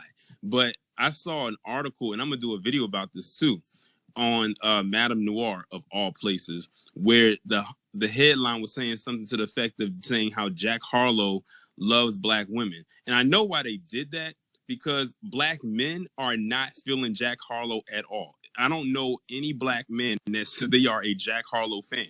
So what they did is they had got him saying that he loves black women so he could boost his numbers with black women, because his numbers aren't where they are supposed to be. Everybody I heard said that when he did his latest album, nobody was really feeling it like that. And when they say nobody, they're talking about black men. So what does that tell you? That not only do black people really drive a culture, but black men really almost have damn near the last say when it comes to it. Because if you can't get black men to get on board with it, then you have to, it's almost like they're using black women as a last resort, which should be an insult to black women. But what I found to be very interesting is that when they was interviewing him on a radio show, and they was asking him who was his top 3 celebrity crushes, every last woman that he mentioned were non-black. They were either PC or some kind of PC exotic type of woman. And I said, oh, that's very interesting, because I thought he said that he liked black women and his top 3 wasn't even a black. None of them were black. As a matter of fact, they weren't even biracial. They weren't even mixed with black. There was no black there. You had like a Latina, I think an Italian, and a straight up, no, I think you had a Latina, a Mexican, and an Italian. None of them would even fall under the category of being black. I said, I thought that was just, very interesting, but I know what they was trying to do with that, because they're trying to boost his numbers and they're trying to make him bigger than what he is. I have a feeling that Jack Harlow is going to be another one of the people that's going to just fall by the wayside. They just need an Eminem part 2. And I highly doubt that's going to happen with him. Now, to piggyback on Rich was saying, where's the white Billy Porter or the white Lil Nas X? Well, I have one that actually eclipses both of them at the moment, and that's Ezra Miller. Does anybody know who Ezra Miller is? AKA The Flash? Now, think about all the stuff that Ezra Miller has done since like 2019, 2020. This man has gotten into it with females. I'm talking about choking out fans on camera, going and terrorizing up hotels in Hawaii, throwing chairs, assaulting people, assaulting multiple women. Now he's on the run. He done groomed and kidnapped some girl. Now he got gun charges all out. All of this stuff is, and it's amazing because all this stuff is coming out about him during quote unquote Pride Month. Now they don't know where he's at. Now, keep in mind, the reason why Ezra Miller has protection is because I said he has the Trinity. The Trinity is white male. He's in the academy. For those of you who don't know my lingo, the academy means the LGBT, and he's Jewish. He has the Trinity protecting him. That's why it took Warner Brothers so long to finally fire him from being the Flash. And even then, they still going to release that Flash movie. I'm not going to go see it. I know a lot of people who are probably not going to go see it now. Warner Brothers is going to lose a lot of money keeping him around, him and Amber Heard. I don't know what's going on with them over at Warner Brothers in DC, but they just got a lot of toxicity going on over there, especially with those two right there. But that Ezra Miller, I call him the menace of Hollyweird because he is. Now, what's interesting is all that stuff came out about Ezra Miller shortly after what happened with Will Smith at the Oscars. But guess what? The media kept in rotation. Will Smith slapping Chris Rock at the Oscars. And shortly after, and I mean shortly after, like 2 days later, in Hawaii, we hear about Ezra Miller. Well, some of us, because not everybody heard about it, but then it eventually caught steam. Him assaulting a woman, breaking into one of the hostels over there, destroying the room, attacking a couple, attacking a man. Get this. He attacked this woman at a karaoke bar because he didn't like the song she was singing. He attacked a man who was playing darts. He has groomed this 12-year-old girl, has her going and leaving and sneaking around, literally globe trotting around the world since she was 12 years old. But they want to talk about R. Kelly. This guy got gun charges. But where's everyone to talk about him? And I'm going to make sure to talk about him tomorrow. The only reason I haven't put my commentary up yet is because it's such an overwhelming amount of stuff constantly coming out about him that I can barely keep up. If I had dropped my video about him when I made it, I would have had to make at least 5 more updates because it's constantly endless rotation stuff coming out about him that they keep trying to bury. Another person that needs to be talked about more, Alec Baldwin. He has the nerve to try to hop into black people's business and try to put black people in their place when this guy is a whole murderer. He killed someone on the set of a movie that most likely now won't even get released. But he has the nerve to talk about the behavior of Will Smith. Dude, you didn't get invited to the Oscars, and there's a reason why. You have a whole body under your belt, but you want to get mad at Will Smith because he slapped Chris Rock? You better go sit down somewhere. And on top of that, didn't you abuse your kids? So you shouldn't be talking about anybody hitting anybody because we know that you have abused your children. All I'm saying is this. It's very easy to find stuff on these PC individuals. It's not that hard. It's the fact that they keep throwing black people, like I guess you can say what they was deemed as the black degenerate in your face so heavily that you can't see it. But I'm like, what's going on behind the scenes? What did they got going on back there? Listen, I'm telling you, not to be like do a shameless plug, but if you want to see some PC degeneracy, all you got to do is come and look at the videos that I put up almost daily on a big platform with their degenerates. They hide those. They put it in the news cycle for 24 hours and then boom, they gotta go. That's the difference between ours and theirs. Here's the thing. If they only put their stuff out for like 24 hours, it's up to us to grab onto it before that 24 hours is up and keep it going for 48, 72, a week, 2 weeks, a month. Because like I said, with Ezra Miller, they tried to hide and bury his stuff, but his degeneracy was so elite that they could not keep up with it to the point where it's like we just have to drop the ball on this one and just let it just fall by the wayside on its own because we can't keep up. It's like it's endless rotation of stuff constantly coming out about him. Be on a computer. Time in the feds is nothing. Your watch. State time is the worst. So Ghislaine Maxwell, she's about to do Fed time. She's about to be home in 15 years, family. They about to give R. Kelly a whole life sentence.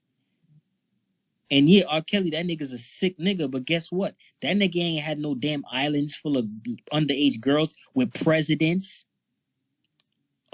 Bill Clinton. He didn't have Bill Clinton on an island. He didn't have Bill Gates on a damn island. R. Kelly didn't do all that. That nigga's a sick nigga, but he didn't do all that. Ghislaine Maxwell only got 20 years. And here's the white privilege. Here's where the white privilege comes in. Do you know, family?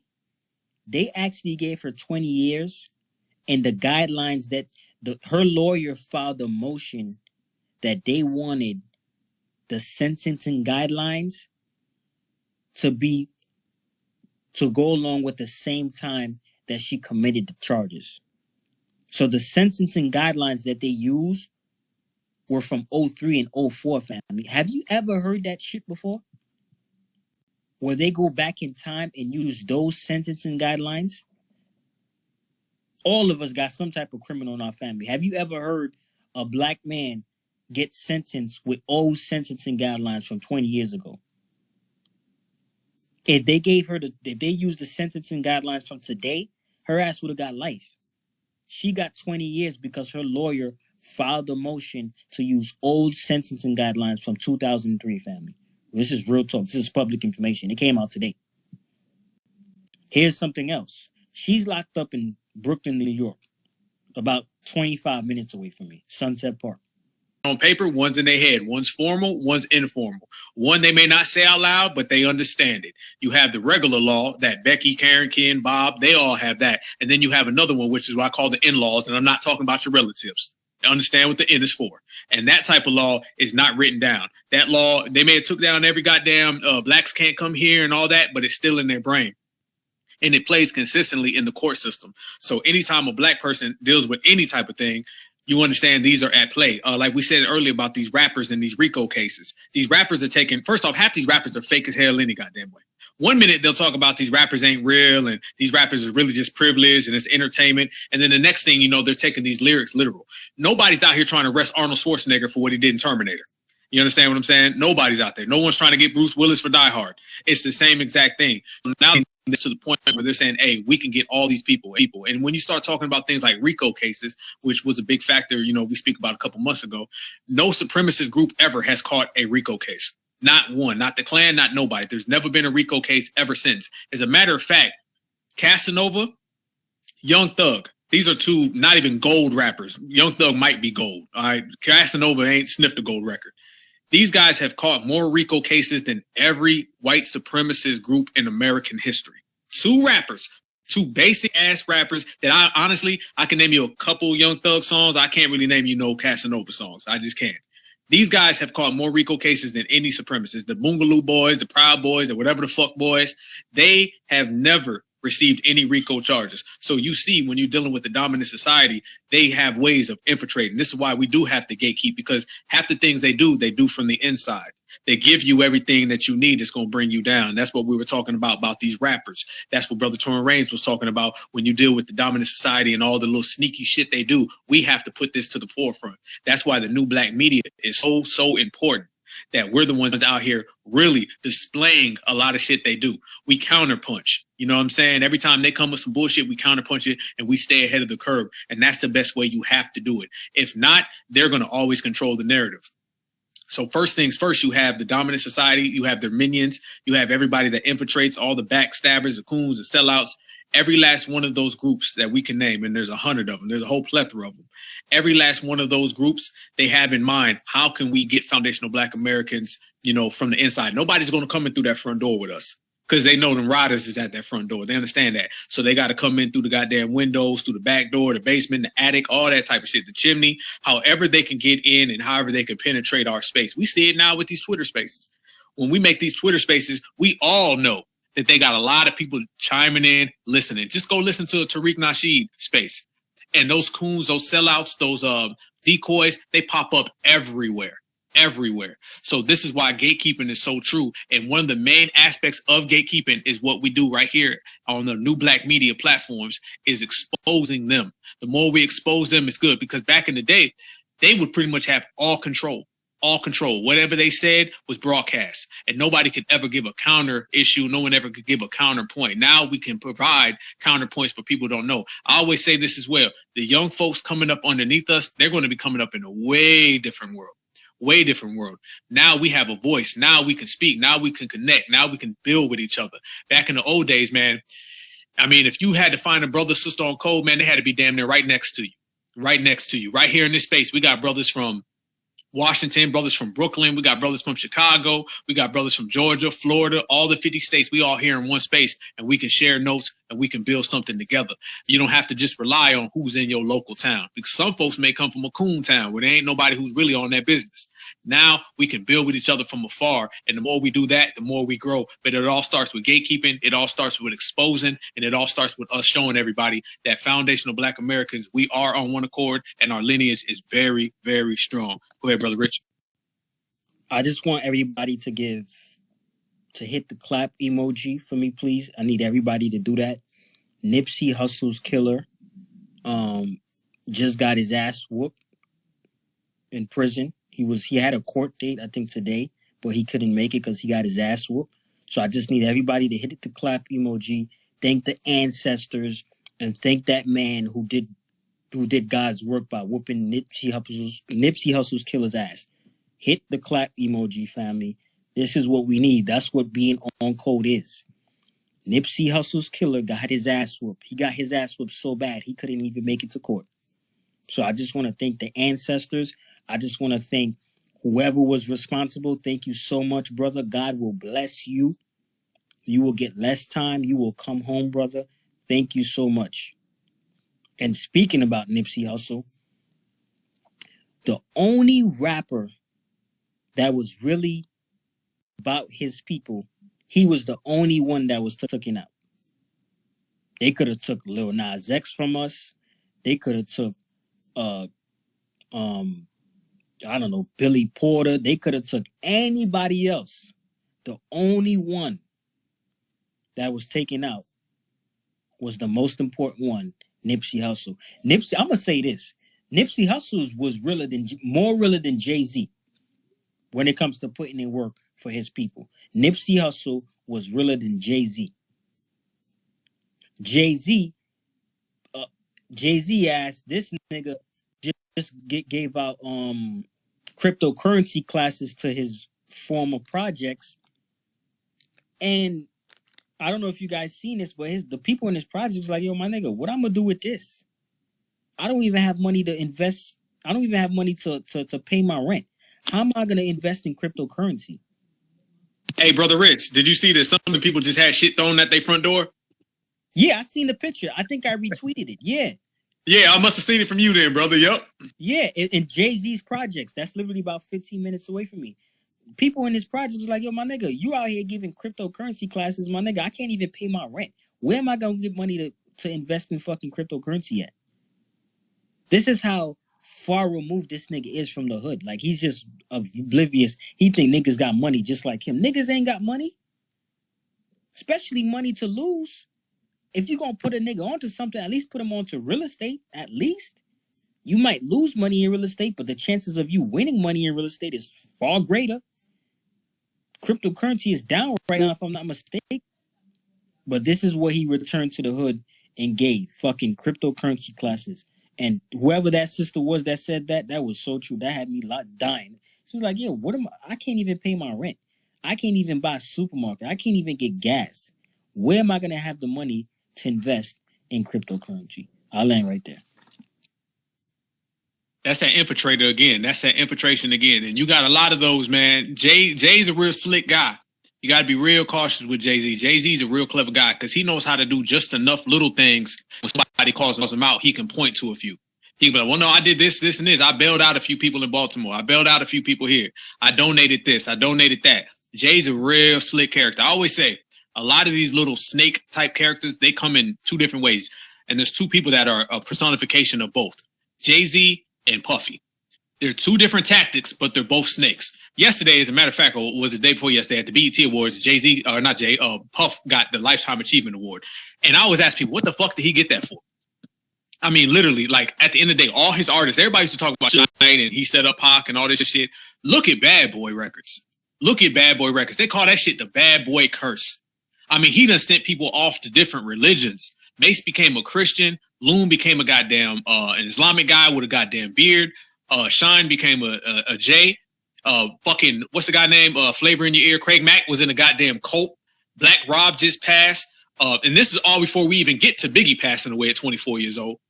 Puff is this kind of guy. And you see these snakes, they're all through the industry. I always tell people, anytime you see somebody start off and they have one friend or no friends, and they never, ever, ever, like Puff is a dolo guy. Jay-Z's got the little dude that follow him all around. Everybody else has came and went.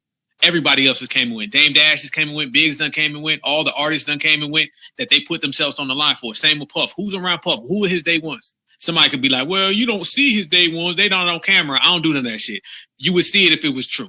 You feel me? This is what we talk about these guys who infiltrate the community. And Jay, they understand how to make it look clean, how to make themselves look sharp. Remember, Jay was a guy talking about we're past kneeling. And I can really give a damn about all that kneeling and all the shit that was going on with that. But what I do know is Jay-Z seen that money and he was cock-con with Roger Goodell in the National Football League. And by the way, y'all remember, anybody who's on Twitter, do y'all remember all the people that was caping for Jay?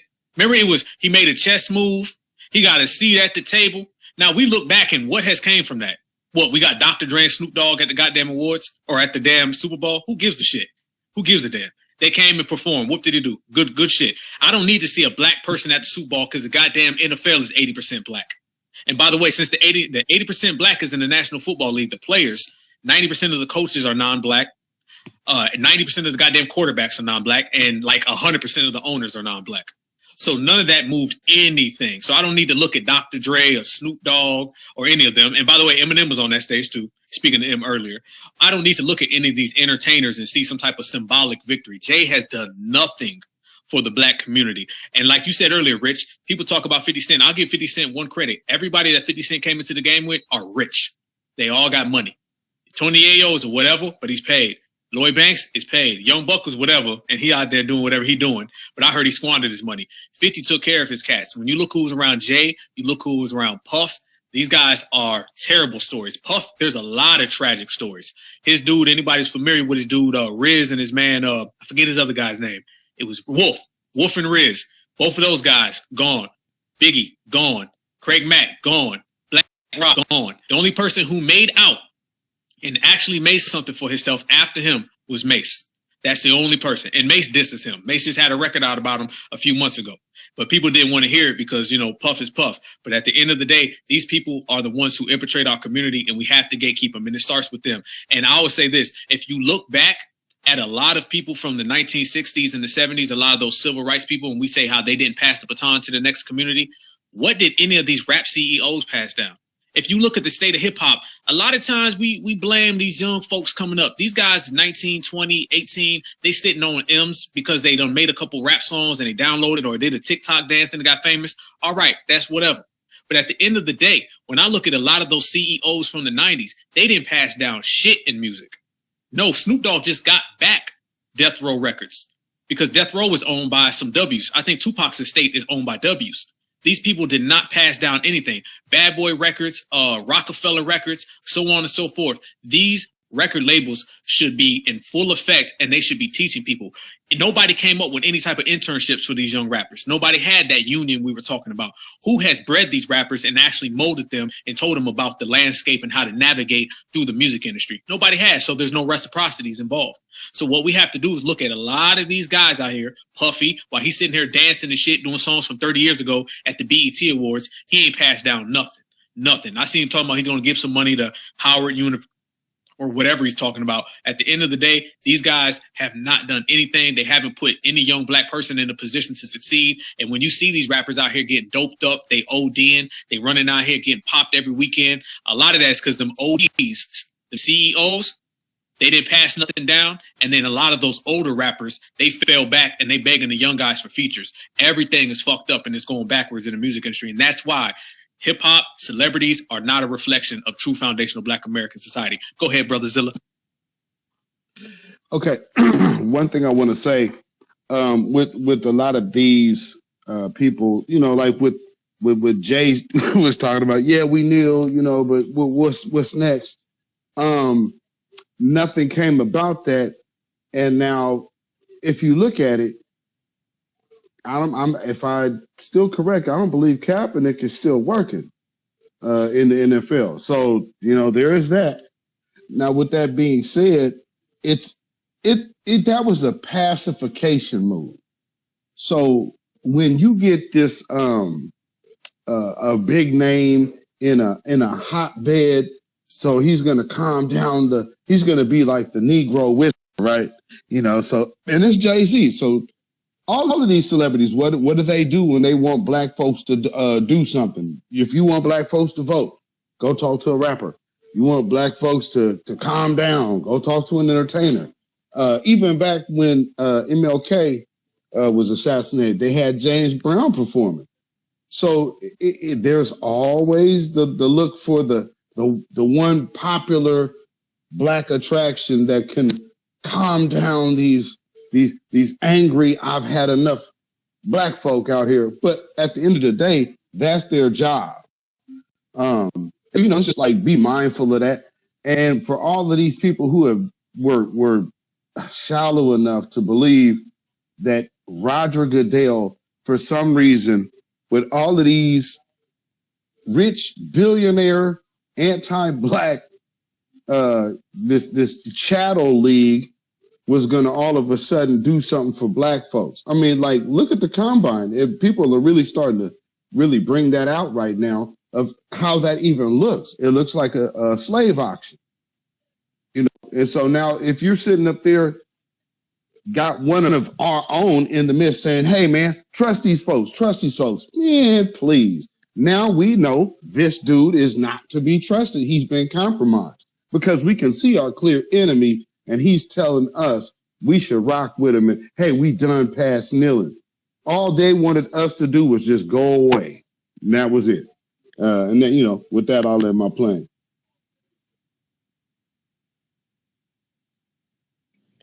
NFT, go ahead, brother. You know, you asked a question earlier, you know, who is in charge of like vanguarding the culture? And I think it's the cultural leaders. And if you're in tune with the culture, then I think you know who those people are. And if you out, then maybe not. But like there's a revolution going on right now. And it's like these people, I think y'all call them the W's. Y'all call them the W's. So there's these W's that are pretty much insulting black people out of tech. Making us ignore this shit like it's not about to take over everything. So we over here talking about like traditional systems where one distributor pretty much distributes every record label. And I'm talking about Caroline. Like, we all know Lucius and them run this shit. We all know that. Like, it's no getting around it. So what do? Me personally, I've taken my music out of their system. I'm not funding they shit with my leverage no more. If you want my music, you have to get it from me, or you have to get an NFT. But we gatekeeping the information too. I feel like we need to be spreading that type of knowledge. Like, it's a whole new day going on, and it's decentralized, and you see laws being passed. You seeing this shit in the news. You seeing them buying whole stadiums and shit. And we're not even talking about this. Like, we're one of the biggest body politics in the world, and we're not even talking about the new technology that's allowing us like to really communicate with each other, to really communicate in an immutable fashion. That means that we can't be silenced, we can't be shadow banned.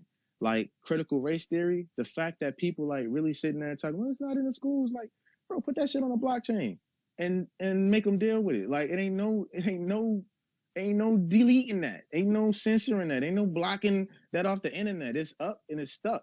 Like, you know what I'm saying? Like, straight up. It's not even on their internet. There's like a whole nother internet being built on side of their traditional internet. Like right now, we live in a world where the .coms, you can't even own your .com. Your name server, you gotta lease that shit in perpetuity so they could always steal your shit. Now there's a way for you to actually own your domain name for real. Pay for it one time, own it forever. That's powerful. That's very powerful. You can like, we over here trying to split crumbs and shit, but I really think we need to educate ourselves. They know, like, I got some time, right? There's a couple languages that we could learn that would like free us from poverty. And it's not Spanish, it's not Chinese, it's not French, it's Python, it's Solidity, it's HTML, it's Rust, it's Java, Next.js. They're languages that are empowering people to do things that go beyond our wildest imagination, to the point to where we could sit here and complain about what these W's doing and shit, or we could be really building the Underground Railroad where only we got the keys. Like, literally, like, they can't, even if they was to persecute in jail, they still can't get the funding. They still can't. And I feel good about that. Like, no matter what happens to me, money's stuck in the system and it ain't coming out. Period. You can't trick it out. It's, you know what I'm saying? Wealthy, the network powered by Black content. Once that money's in there, it's stuck. Can't no government entity get it out without our permission. Period. I don't give a fuck. You could, sure. Yeah, send the subpoena. Do the judgment. Yeah, do your thing. But now getting that money is gonna be different. Getting it gonna be different. Yeah, you got a judgment, but getting this money out of our system, that's damn near impossible. You feel me? And that's what we looking at, because who do they affect when they fucking too big to fail and they loaning out to everybody except for us? It affects us. We got our money. They stealing our money by inflating the motherfucking dollar. We don't own shit, so we're not able to harbor our buying power in real estate. Understand what's happening here. Understand it's the greatest theft ever. And you didn't even get a portion of it, because the main motherfucking benefactors off of these PPP loans and these trillions of dollars that was printed was corporations, not the people. So this is not an attack on corporations. It's an attack on you. It's an attack on your buying power that you losing 2% of every month. Every month you losing that. And they could talk about a crash. They could talk about they could talk about all that shit. But you're going to feel it, and you feeling it. You're going to feel it and you're feeling it. So now your question is, are you going to continue to finance this shit? Are you going to continue to they lynching niggas on Juneteenth. You going to continue to pay them for that? They trying to reverse all our fucking rights right now. We paying for that. It's our dollars is paying for that, because you already know that most of the tax dollars come from earned income. Because the rich people don't pay taxes. Again, let me say that rich people don't pay taxes. So where does the tax money come from? Working class citizens. Working class citizens provide all this shit. That's you. That is you. You're paying for this. You're putting your money into the bank and they're loaning it out. It's called fractional lending. When you put $1 in, they loan 1,000 to their cousin or whoever the fuck. And then when you come to get your 1,000, they like, oh, we don't know what to do. You're high risk. You got the principal, but you're high risk. At the same time, when you buy a house, they have their people appraising your house. And we got all these gatekeepers, these real estate geniuses telling everybody to do everything except for go to school to be a damn real estate appraiser. Because that would be the way to be the most effective. Let me chime in on that, because I'm in real estate. That's another issue, family. See, you see what happens when you're a coon? You lose out on so much opportunities because you think cooning is the way. Like, you got these in Brooklyn, New York. You have these black homeowners, and I'm calling your asses out because I dealt with these black homeowners one-on-one because I'm in real estate. You got these black homeowners who think white ice is colder, so they go hire white real estate agents, white real estate appraisers, white real estate inspectors. And guess what, family? You think your white ice is colder. So now you're 3.2 that brownstone that you were about to cash out on, if you were white, it would be worth 3.2 million. But you believe in the white ice is colder and your appraisers are white supremacists. So now your $3.2 million brownstone goes from 3.2 to 2.5. Why? Because you wasn't black first. You didn't believe in hiring black people. So you hired a white real estate appraiser and they appraised your house, and now you just lost $700,000 because you believe you're white. The white ice is colder. I seen this with my own eyes, family. I had black homeowners pick white real estate agents over me, family. In real life, I had black homeowners pick white real estate agents over me several times. I even had someone who was close to me, a friend of mine, whose mother was selling her house, but she was too in love with the white real estate agent to pick me. They'll give 30,000. Think about it, family. That is the most coolest shit you could do. You're about to give $40,000 to a white man to sell your house. That white man is about to take that $40,000. He's gonna take 5,000. He's gonna donate it to the Democratic Party or Donald Trump. He's gonna take another 5,000, pay his the school's tuition for his kids, for his children. Another 5,000 might go to, I don't know, guns and ammunition. Another 20,000 might go to his kids' college tuition. That's what happens when you hire a white real estate agent.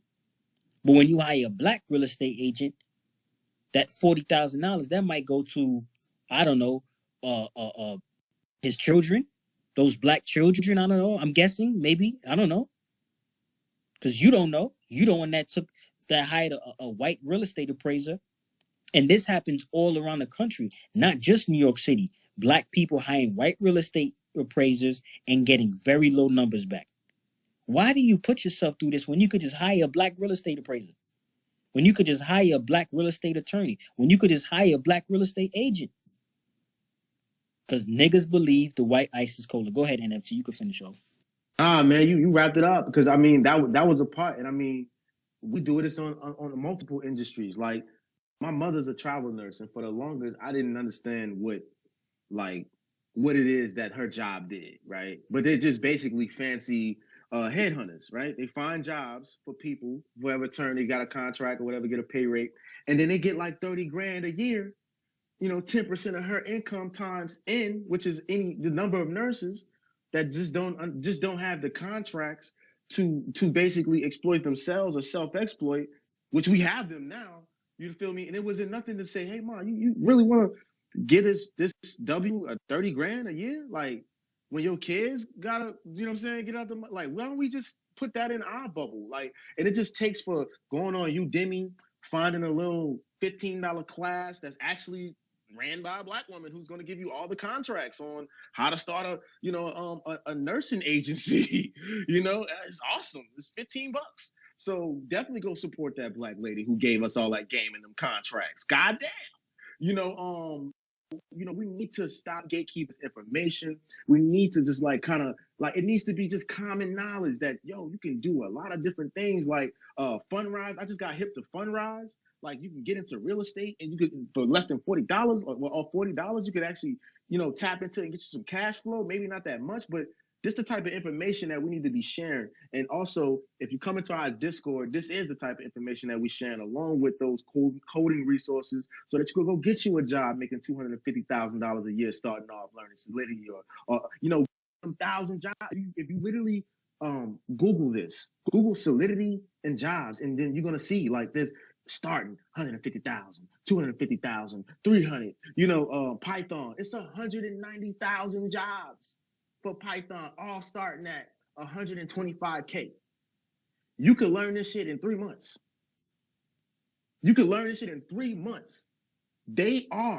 We plan. That's all I gotta say. I gotta go take my classes, man. But I love what y'all doing. If y'all into NFTs, go get y'all some mimes. We share this kind of alpha all the time. We are looking for people in real estate to come teach more people because I do own land, but I don't know what to do with it. So please help. I got it off of eBay. So if that helps anybody here, I got like 5 acres for $2,500. It was a warranty deed. Hey, and there's also another site called I think Discount Land. So check these places out, man, and don't be fucking hoarding that shit. Don't be hoarding no goddamn information, bro. Remember, they used to keep reading from us. You feel me? So when you get it, spread that. You feel me? And NFT Mentor, I appreciate you for everything you just set up here, because you're actually one of the only people besides me that has mentioned money in these Twitter spaces, because I think money is like taboo in the Black community. We don't talk about money, especially conscious people. Oh, conscious people do not like talking about money. Them niggas get quiet when it's time to talk about money. Nigga, how you conscious and broke? Being conscious mean you're awake. If you still broke, or even if you broke, all right, let's say you broke, no problem. We all been that before. But how are you not aware of how to make money? How are you not aware of business credit? How are you not aware of personal credit? How are you not aware of how to be a real estate agent? How to be a IT? How to get in IT? How are you not aware of that and you claiming you conscious? That's what he's touched on something. Hey, Rich, I did not notice. Somebody just put me on to the credit, like the business credit, and I was like, damn, because we Black, right? So we don't really always understand how finance works and shit, and we think that the advantage, like we think of white privilege, like, oh, he don't get beat up by the police. I think of white privilege like this. He has an uncle that got a business that's been in business for 30 years. They got a trade line. That trade line is $1 million. And when he gets ready to start his motherfucking venture, he gets added onto that trade line. And when he get added onto that trade line, his motherfucking business credit skyrockets. Everything, all them loans that you can't get, he can, because he got access. He's on an account that's worth $1 million, so he can get a $100,000 revolving line real easy. I'm just saying, that's what privilege really looks like, guys. And there's people that are Black that have these $1 million trade lines. Now, they do charge people like $2,500 to put you on there, and they're not gonna give you a card. But understanding how the shit works and how to actually use it and execute it and make it work for you is what I'm saying. Because a lot of times people just say shit like, "Get your credit straight." I did that, but what I didn't know is how to exploit it once I got it perfect. You feel me? And I wish I knew somebody then. You feel me? Like now I do know, and I'm doing it the way you're supposed to. But you can't just be giving people these little half truths and selling the rest, man. Sometimes you just gotta. Sometimes it's just better for the whole. Sometimes it'd be so much better to put like people on that account to create them $100,000 lines than to charge somebody $2,500 one time. Like that shit. I mean, we gotta stop being goofy, bro. We gotta stop being goofy. And some points, it just makes more business sense. It just makes more business sense to not be that way. And when we try to consume and live off each other and get a cannibalistic type of lifestyle, that's why we stay with that crab in the barrel mentality, bro. They not eating each other. They eating us. Believe that. They not eating each other. They eating us. What's next? We shouldn't be wearing that Louis Vuitton because the white man owned it. Nigga, shut up. The white man owned the apartment you live in, nigga. Just stop. Talking about, oh, we can't wear Chanel. We can't wear Gucci. Nigga, I wear all that fly shit, nigga. Yeah, the white man. Brother Rich. Brother Rich, you telling me conscience ain't dressing like a wizard and screaming Bible verses at people on the corner? That's how they want me to be, fam. They want us to be like that. You know them conscious niggas. They got their favorite outfit, black, red, and green. They love wearing them black, red, and green Nikes. I hate that shit. Please, I'm not wearing that, my nigga. If I gotta wear that, nigga, fuck it. I'm not conscious no more. If I gotta wear black, red, and green every day, nigga, fuck it. Rich is not conscious no more. Fuck it. I'm not doing it. If I can't be fly, if I can't dress nice, if I can't go to Dubai, if I can't be around beautiful Black women, if I can't do that, then I'm not being conscious, family. I'm sorry. We got this thing where we think being conscious, we just got to be conservative and we got to be like church people and we got to wear, the women got to wear long jean skirts. That's what some of us think being conscious is. If that's what it is, please tell me now and I'll exit the room. Because I'm not doing that. To me, conscious means being aware. And being aware means being aware about everything, not just white supremacy. You need to know how Tom Ford feels like. You need to know how them Louis Vuitton shades feel on your face. You need to know how you fit in that Ferrari. Are you too tall for it? Are you too short for it? You need to know how it feels to be in Dubai on the 54th floor. You need to know how it feels to be in New York City in one of them damn skyscrapers. I'm from New York City. I love skyscrapers. I've been to all those luxury places in Dumbo, Brooklyn. If you come to Brooklyn, DM me. I'll take you to Dumbo, Brooklyn, where you right on the damn water with a bunch of condos, $1 million condos. Niggas want me to be conscious with the fake conscious people. Their favorite thing is the black, red, and green Nikes with the incense, black soap, black seed oil. That's how they want me out here. I'm not about to do that, my nigga. I'm sorry. I'm not about to do that. If I gotta leave all this fly shit alone, then fuck that. I'm not doing it. Black, are you doing it, family? Hell to the no. I'm not doing it. Black Beatzilla, are you doing it? Hell no. If you conscious, you gotta leave all that fly shit alone. Are you doing it? Nah. I don't know. Tori, you doing it? Nope. NFT, are you doing it? I don't know, man. What you mean by fly shit? What you talking about?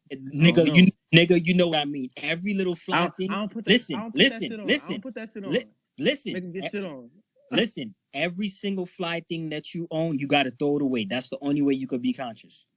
I didn't gave a lot of fly things away. Look, I had some money yachties. They count. I had some money yachties. I gave those things away. No. What I'm saying is, if the rule is, because that's what the rules look like. The rule looks like for you to be conscious, you can't have anything fly. You can't enjoy life. You can't do none of that. You can't own anything white. So if your girl got a Chanel bag on, she has to return it because we're supporting the white man. Even though this nigga that's saying that, his landlord is a white man. But go ahead, go off. That's basically what they saying. I think my landlord is Nigerian. I think he got that play going on. I think, you know what I'm saying? Because he black, as you know, and he live in that whatever. But to answer your question,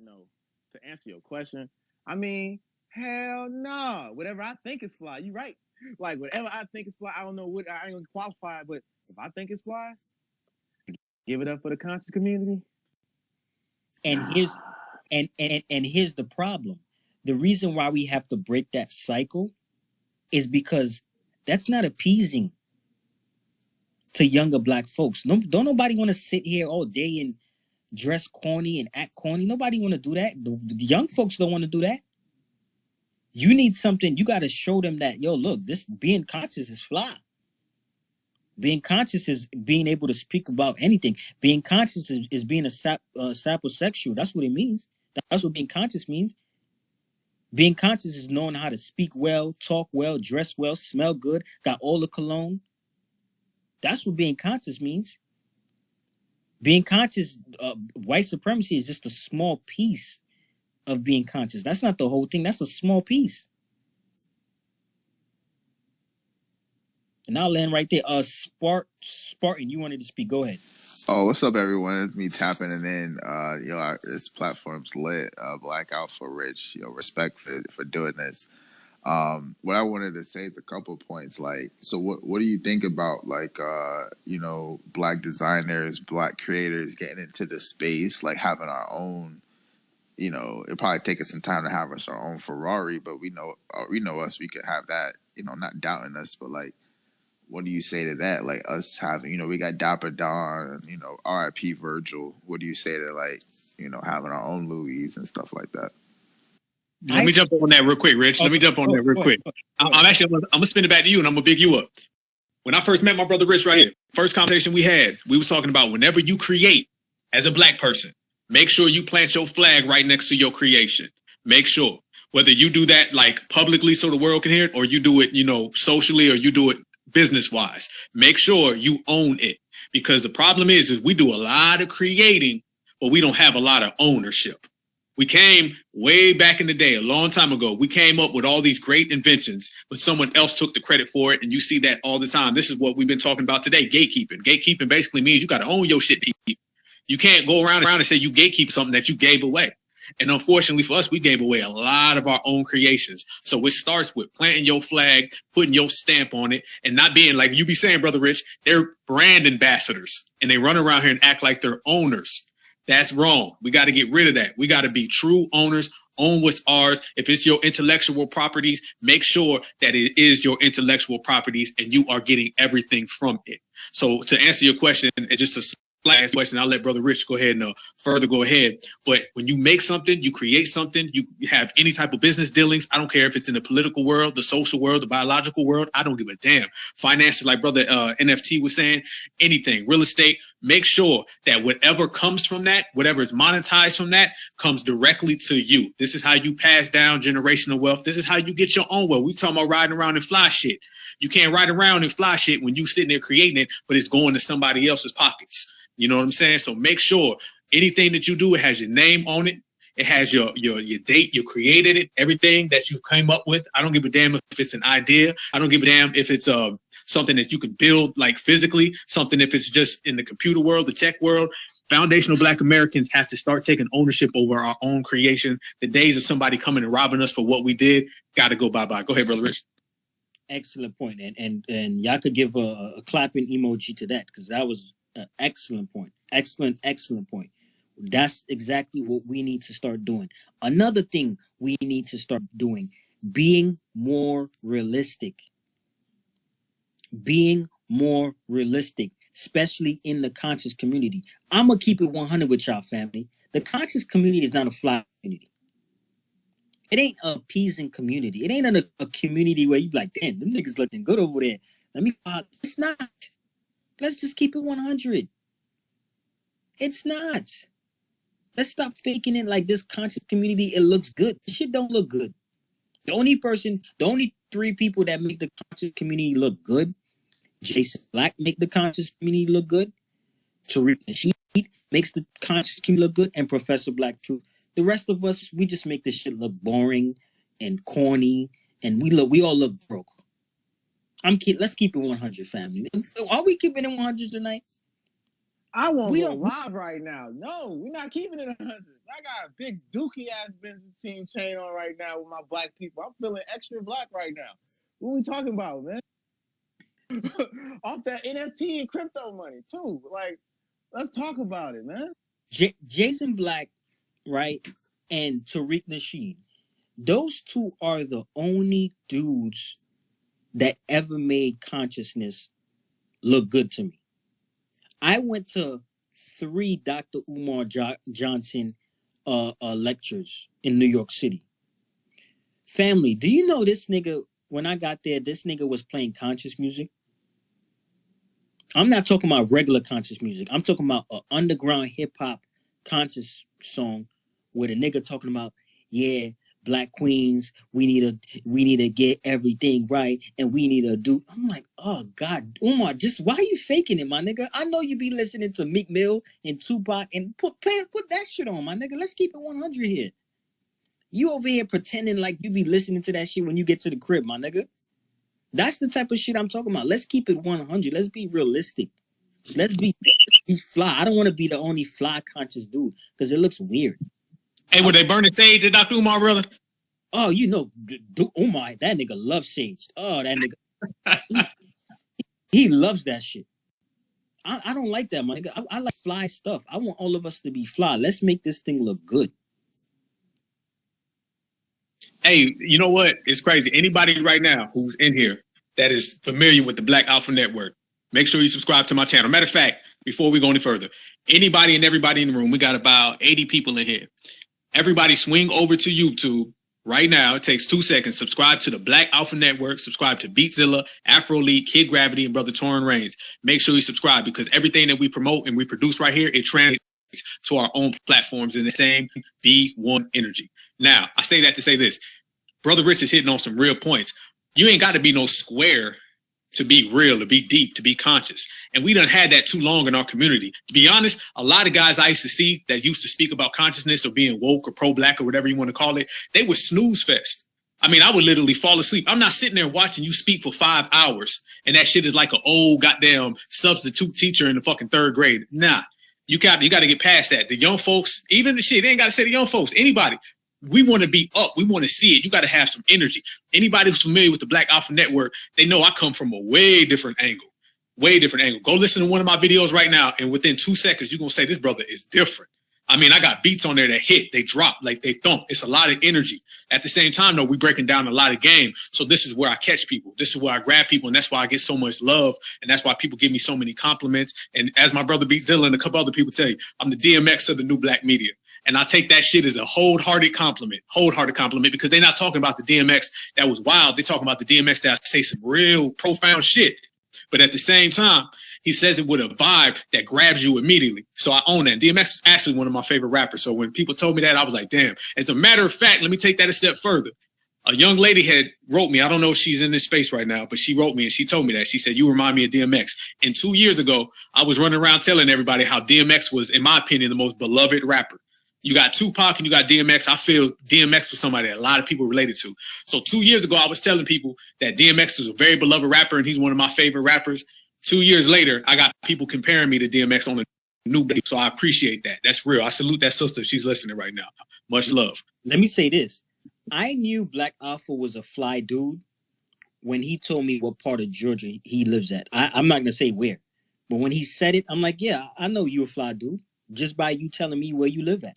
Because you got to be a fly dude to live over there. You got to have some type of paper. I'm not going to say Black Alpha got paper now. That's not what I'm saying. But you got to have ambition to be in that area.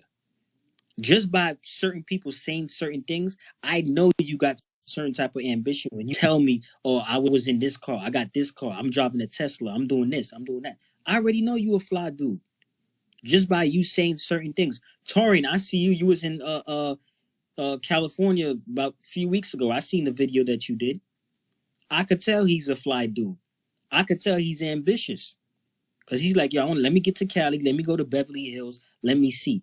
It's okay if you broke right now. It's okay. We all was broke. Or we all somewhat broke right now, whatever the case may be, whatever you going through. But you got to get around this stuff. Go rent a car. Go rent the Tesla. You could rent the Tesla for free. You could drive 30 minutes in the Tesla. They'll let you do it. Drive around. Go see how it feels to be in a Tesla. Go see how it feels to be in a $60,000 car. Go rent out an S550 Mercedes-Benz. Go rent it out. Go to Atlanta and stay at the I was at an Airbnb, but you could stay at one of those hotels across the street from Lenox Mall on the 50th floor. Go do that. Go to some opens. Go look at houses.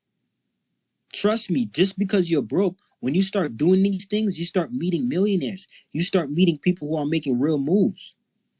You can do that with little or no money in your pocket. Dude, if you're in New York City, you could go to Billionaires Row. There's a street in New York City called Billionaires Row where all the billionaires live. This is a true story. You get off of this, you could look it up. Rich don't lie. It's called Billionaires Row. Jeff Bezos live over there. The owner of Microsoft live over there. The owner of Lenscraft live over there. The owner of, I forget his name, but he makes all Tyson. The owner of Tyson, the dudes that make all the vacuums. He lives over there. He has a penthouse. And I'm talking about a penthouse on the 50th, 60th floor looking over Central Park views. You can just go over there. You can go just look. Go look around. Walk around Central Park.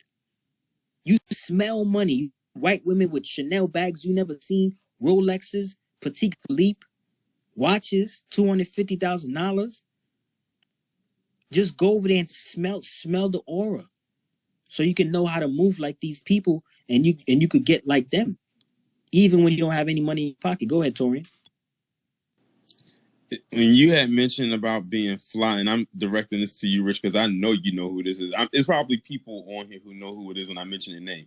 When you said people looking fly, the first person that came to mind, Dapper Dan.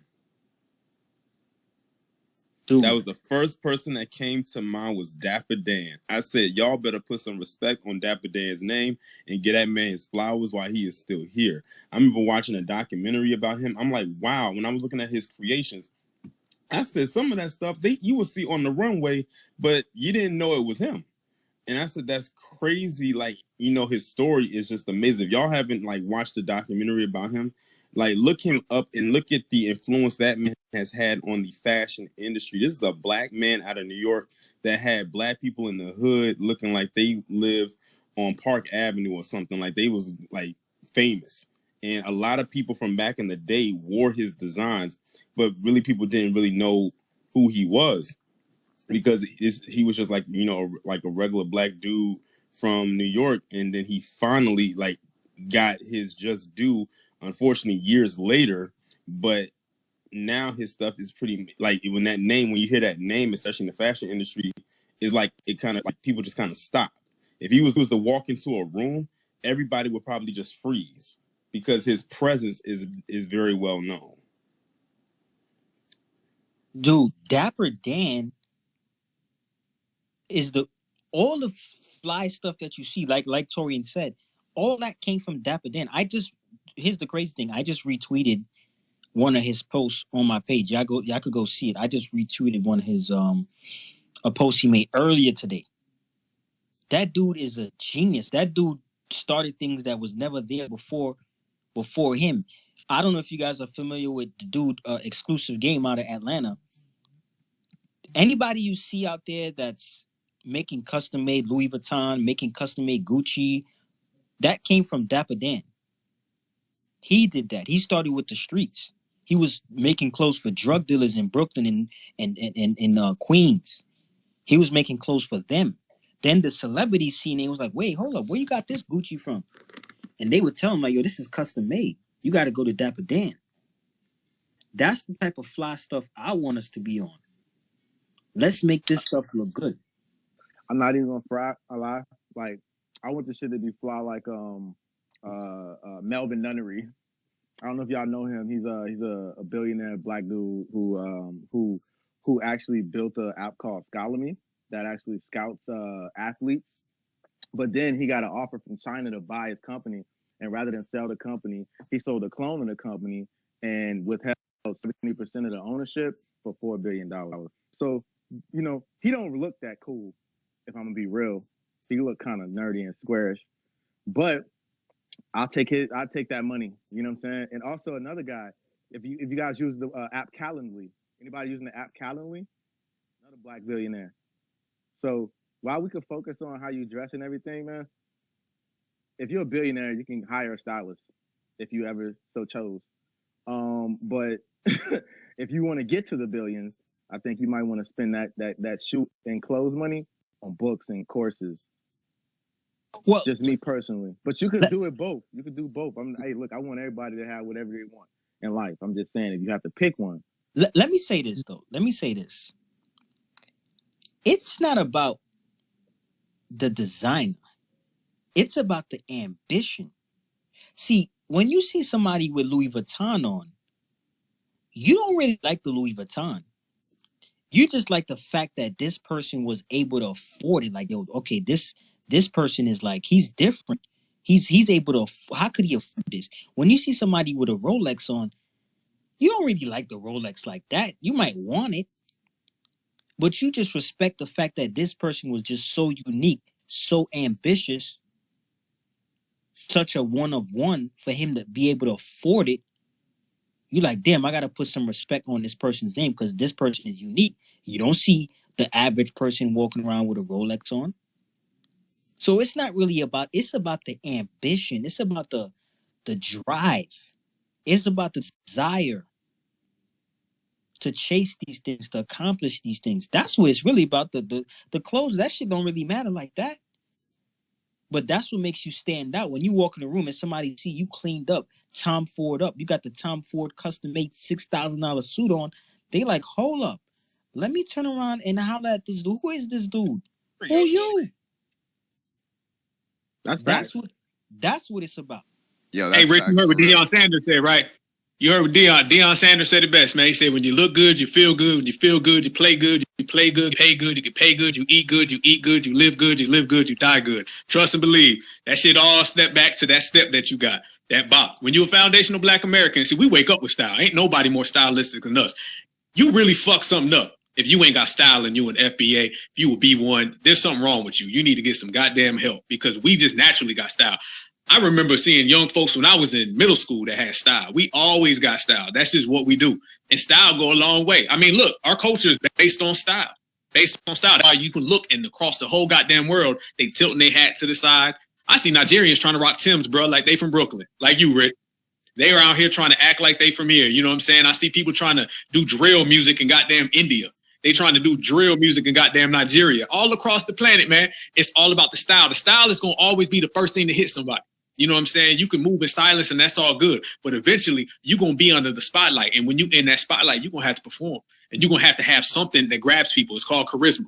And foundational Black Americans, we got more charisma than you can count. More charisma than you count. Black Alpha, you made an excellent point. You need something that's going to grab the people. Floyd Money Mayweather.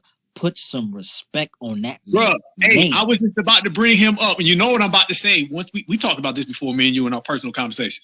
Right when you see Floyd, there's a guy, and I'm not sure if a lot of people here know this man or not. There's a guy named Al Heyman. Rich, you know what I'm talking about. Know what I'm talking about. Al Heyman. That brother is the baddest Black man walking right now. He is the guy who facilitated everything. He bought Floyd his house. Floyd Mayweather said it out of his own words. Floyd Mayweather Sr., Floyd Mayweather, his father, is his father, but Al Heyman is his dad. Al Heyman is the guy who put all that together. Al Heyman, and you never see Al Heyman. And if you ever do, there's probably about 3 or 4 pictures of that man. And every time you see him, he is clean, he's fresh, he's on his cell phone, and he's taking care of business. Google Al Heyman for those who do not know. Al Heyman is a guy that's got all these young boxers out here, millionaires. Everybody remembers back in the day, boxers used to be out here getting, fucked out of money, and they was having head injuries, and they would die broke. That's not happening no more. You got boxers with 3 or 4 fights, the Charlo brothers. You got Adrian Broner, Floyd Mayweather, Danny Garcia, Earl Spence. All these guys is getting to the money, and it's all based on Al Heyman. Make sure y'all Google that brother. Tariq Nasheed has spoke about him before, and Tariq is speaking about him the same way I am. Al Heyman is a true to life brother. He went to, I think, Harvard. He from Cleveland, Ohio. He from Ohio like me. So this guy is thorough, and he gave way to the whole blueprint that Money Mayweather did. Matter of fact, when Floyd was Pretty Boy Floyd, that's when he was kind of getting into the money, and he was still messing with the society to do his fights. When he stopped that and he signed with Al Heyman, then he turned into Money Mayweather, and everything changed after that. Floyd Money Mayweather. Put some respect on that man's name. 50, I think 51 or 52-0. 50-0. 50-0. Flyest dude ever. And here's the thing. Here's the catch. Floyd Mayweather is the only man in history, sports history, who never did a damn endorsement, family. All his money come from his fights. He never had an endorsement. The reason why them white folks don't want to give him an endorsement is because he's too cocky. He's too arrogant. He's too fly. He's too confident. They don't want to give him an endorsement because he's himself. All these other artists and sports people, they're not their selves. They conform for white people. They change themselves for white people. Floyd Mayweather, he's like, fuck that, nigga. I'm not stopping this fly shit for you, nigga. Yeah, Floyd bro, that's Mayweather, facts, man. I wanted to just touch on that. Spartan, slow down, brother. Raise your hand if you want to speak. Oh, my bad. I didn't want to jump nobody. Thank you. Floyd Mayweather. Scott made me lose my thought. Floyd Mayweather, this dude, flyest dude ever. No endorsements. Highest paid athlete on the planet. That man got paid $100 million for, who was it? Pacquiao. $100 million in one night, family. Hey, he got another $100 million from fighting Conor McGregor. And remember, he got $275 million from McGregor. McGregor. Hey, and mind you, he got $100 million just when he steps in the door. Yeah, he had $100 million up front and about $175 after the pay-per-view numbers came out. That's true. For a 30-minute fight. 30 minutes, family. That's what you call fly. Big Meech is what you call fly. Floyd Mayweather is what you call fly. That's who we should aspire to be. Those type of people. Say what you want about Big Meech. That nigga was fly. You heard what he said. If you come around us, we got short dudes, tall dudes, dudes with dreads, light-skinned niggas. Do you want a college tuition? Do you want a car? Do you want a house? What do you want? You come around us, you might get all three. Depending on what kind of day it is, this is the mafia. I respect Big Meech. Y'all niggas could, I'm not y'all, but you know, the bougie black people, y'all could throw him away and say, oh, he was a drug dealer, he was this, he was that. Guess what that nigga was to me? An ambitious man, an ambitious black man who was tired of being poor, and he did what he had to do. That's who Big Meech to me. I don't know who Big Meech was to you, but that nigga come from my type of town. He come from my alma mater. I represent the streets. You could throw the streets. You could throw the streets. Hold up, family. You could throw the streets away if you want to. I'm not throwing the street dudes away. I respect the street dudes because you know what? The street dudes, they was like, nigga, I'm not about to sit here and be broke and live under the system white supremacy. My sister over here, her belly aching. My father over here can't afford the rent. I'm about to do what I got to do, right or wrong.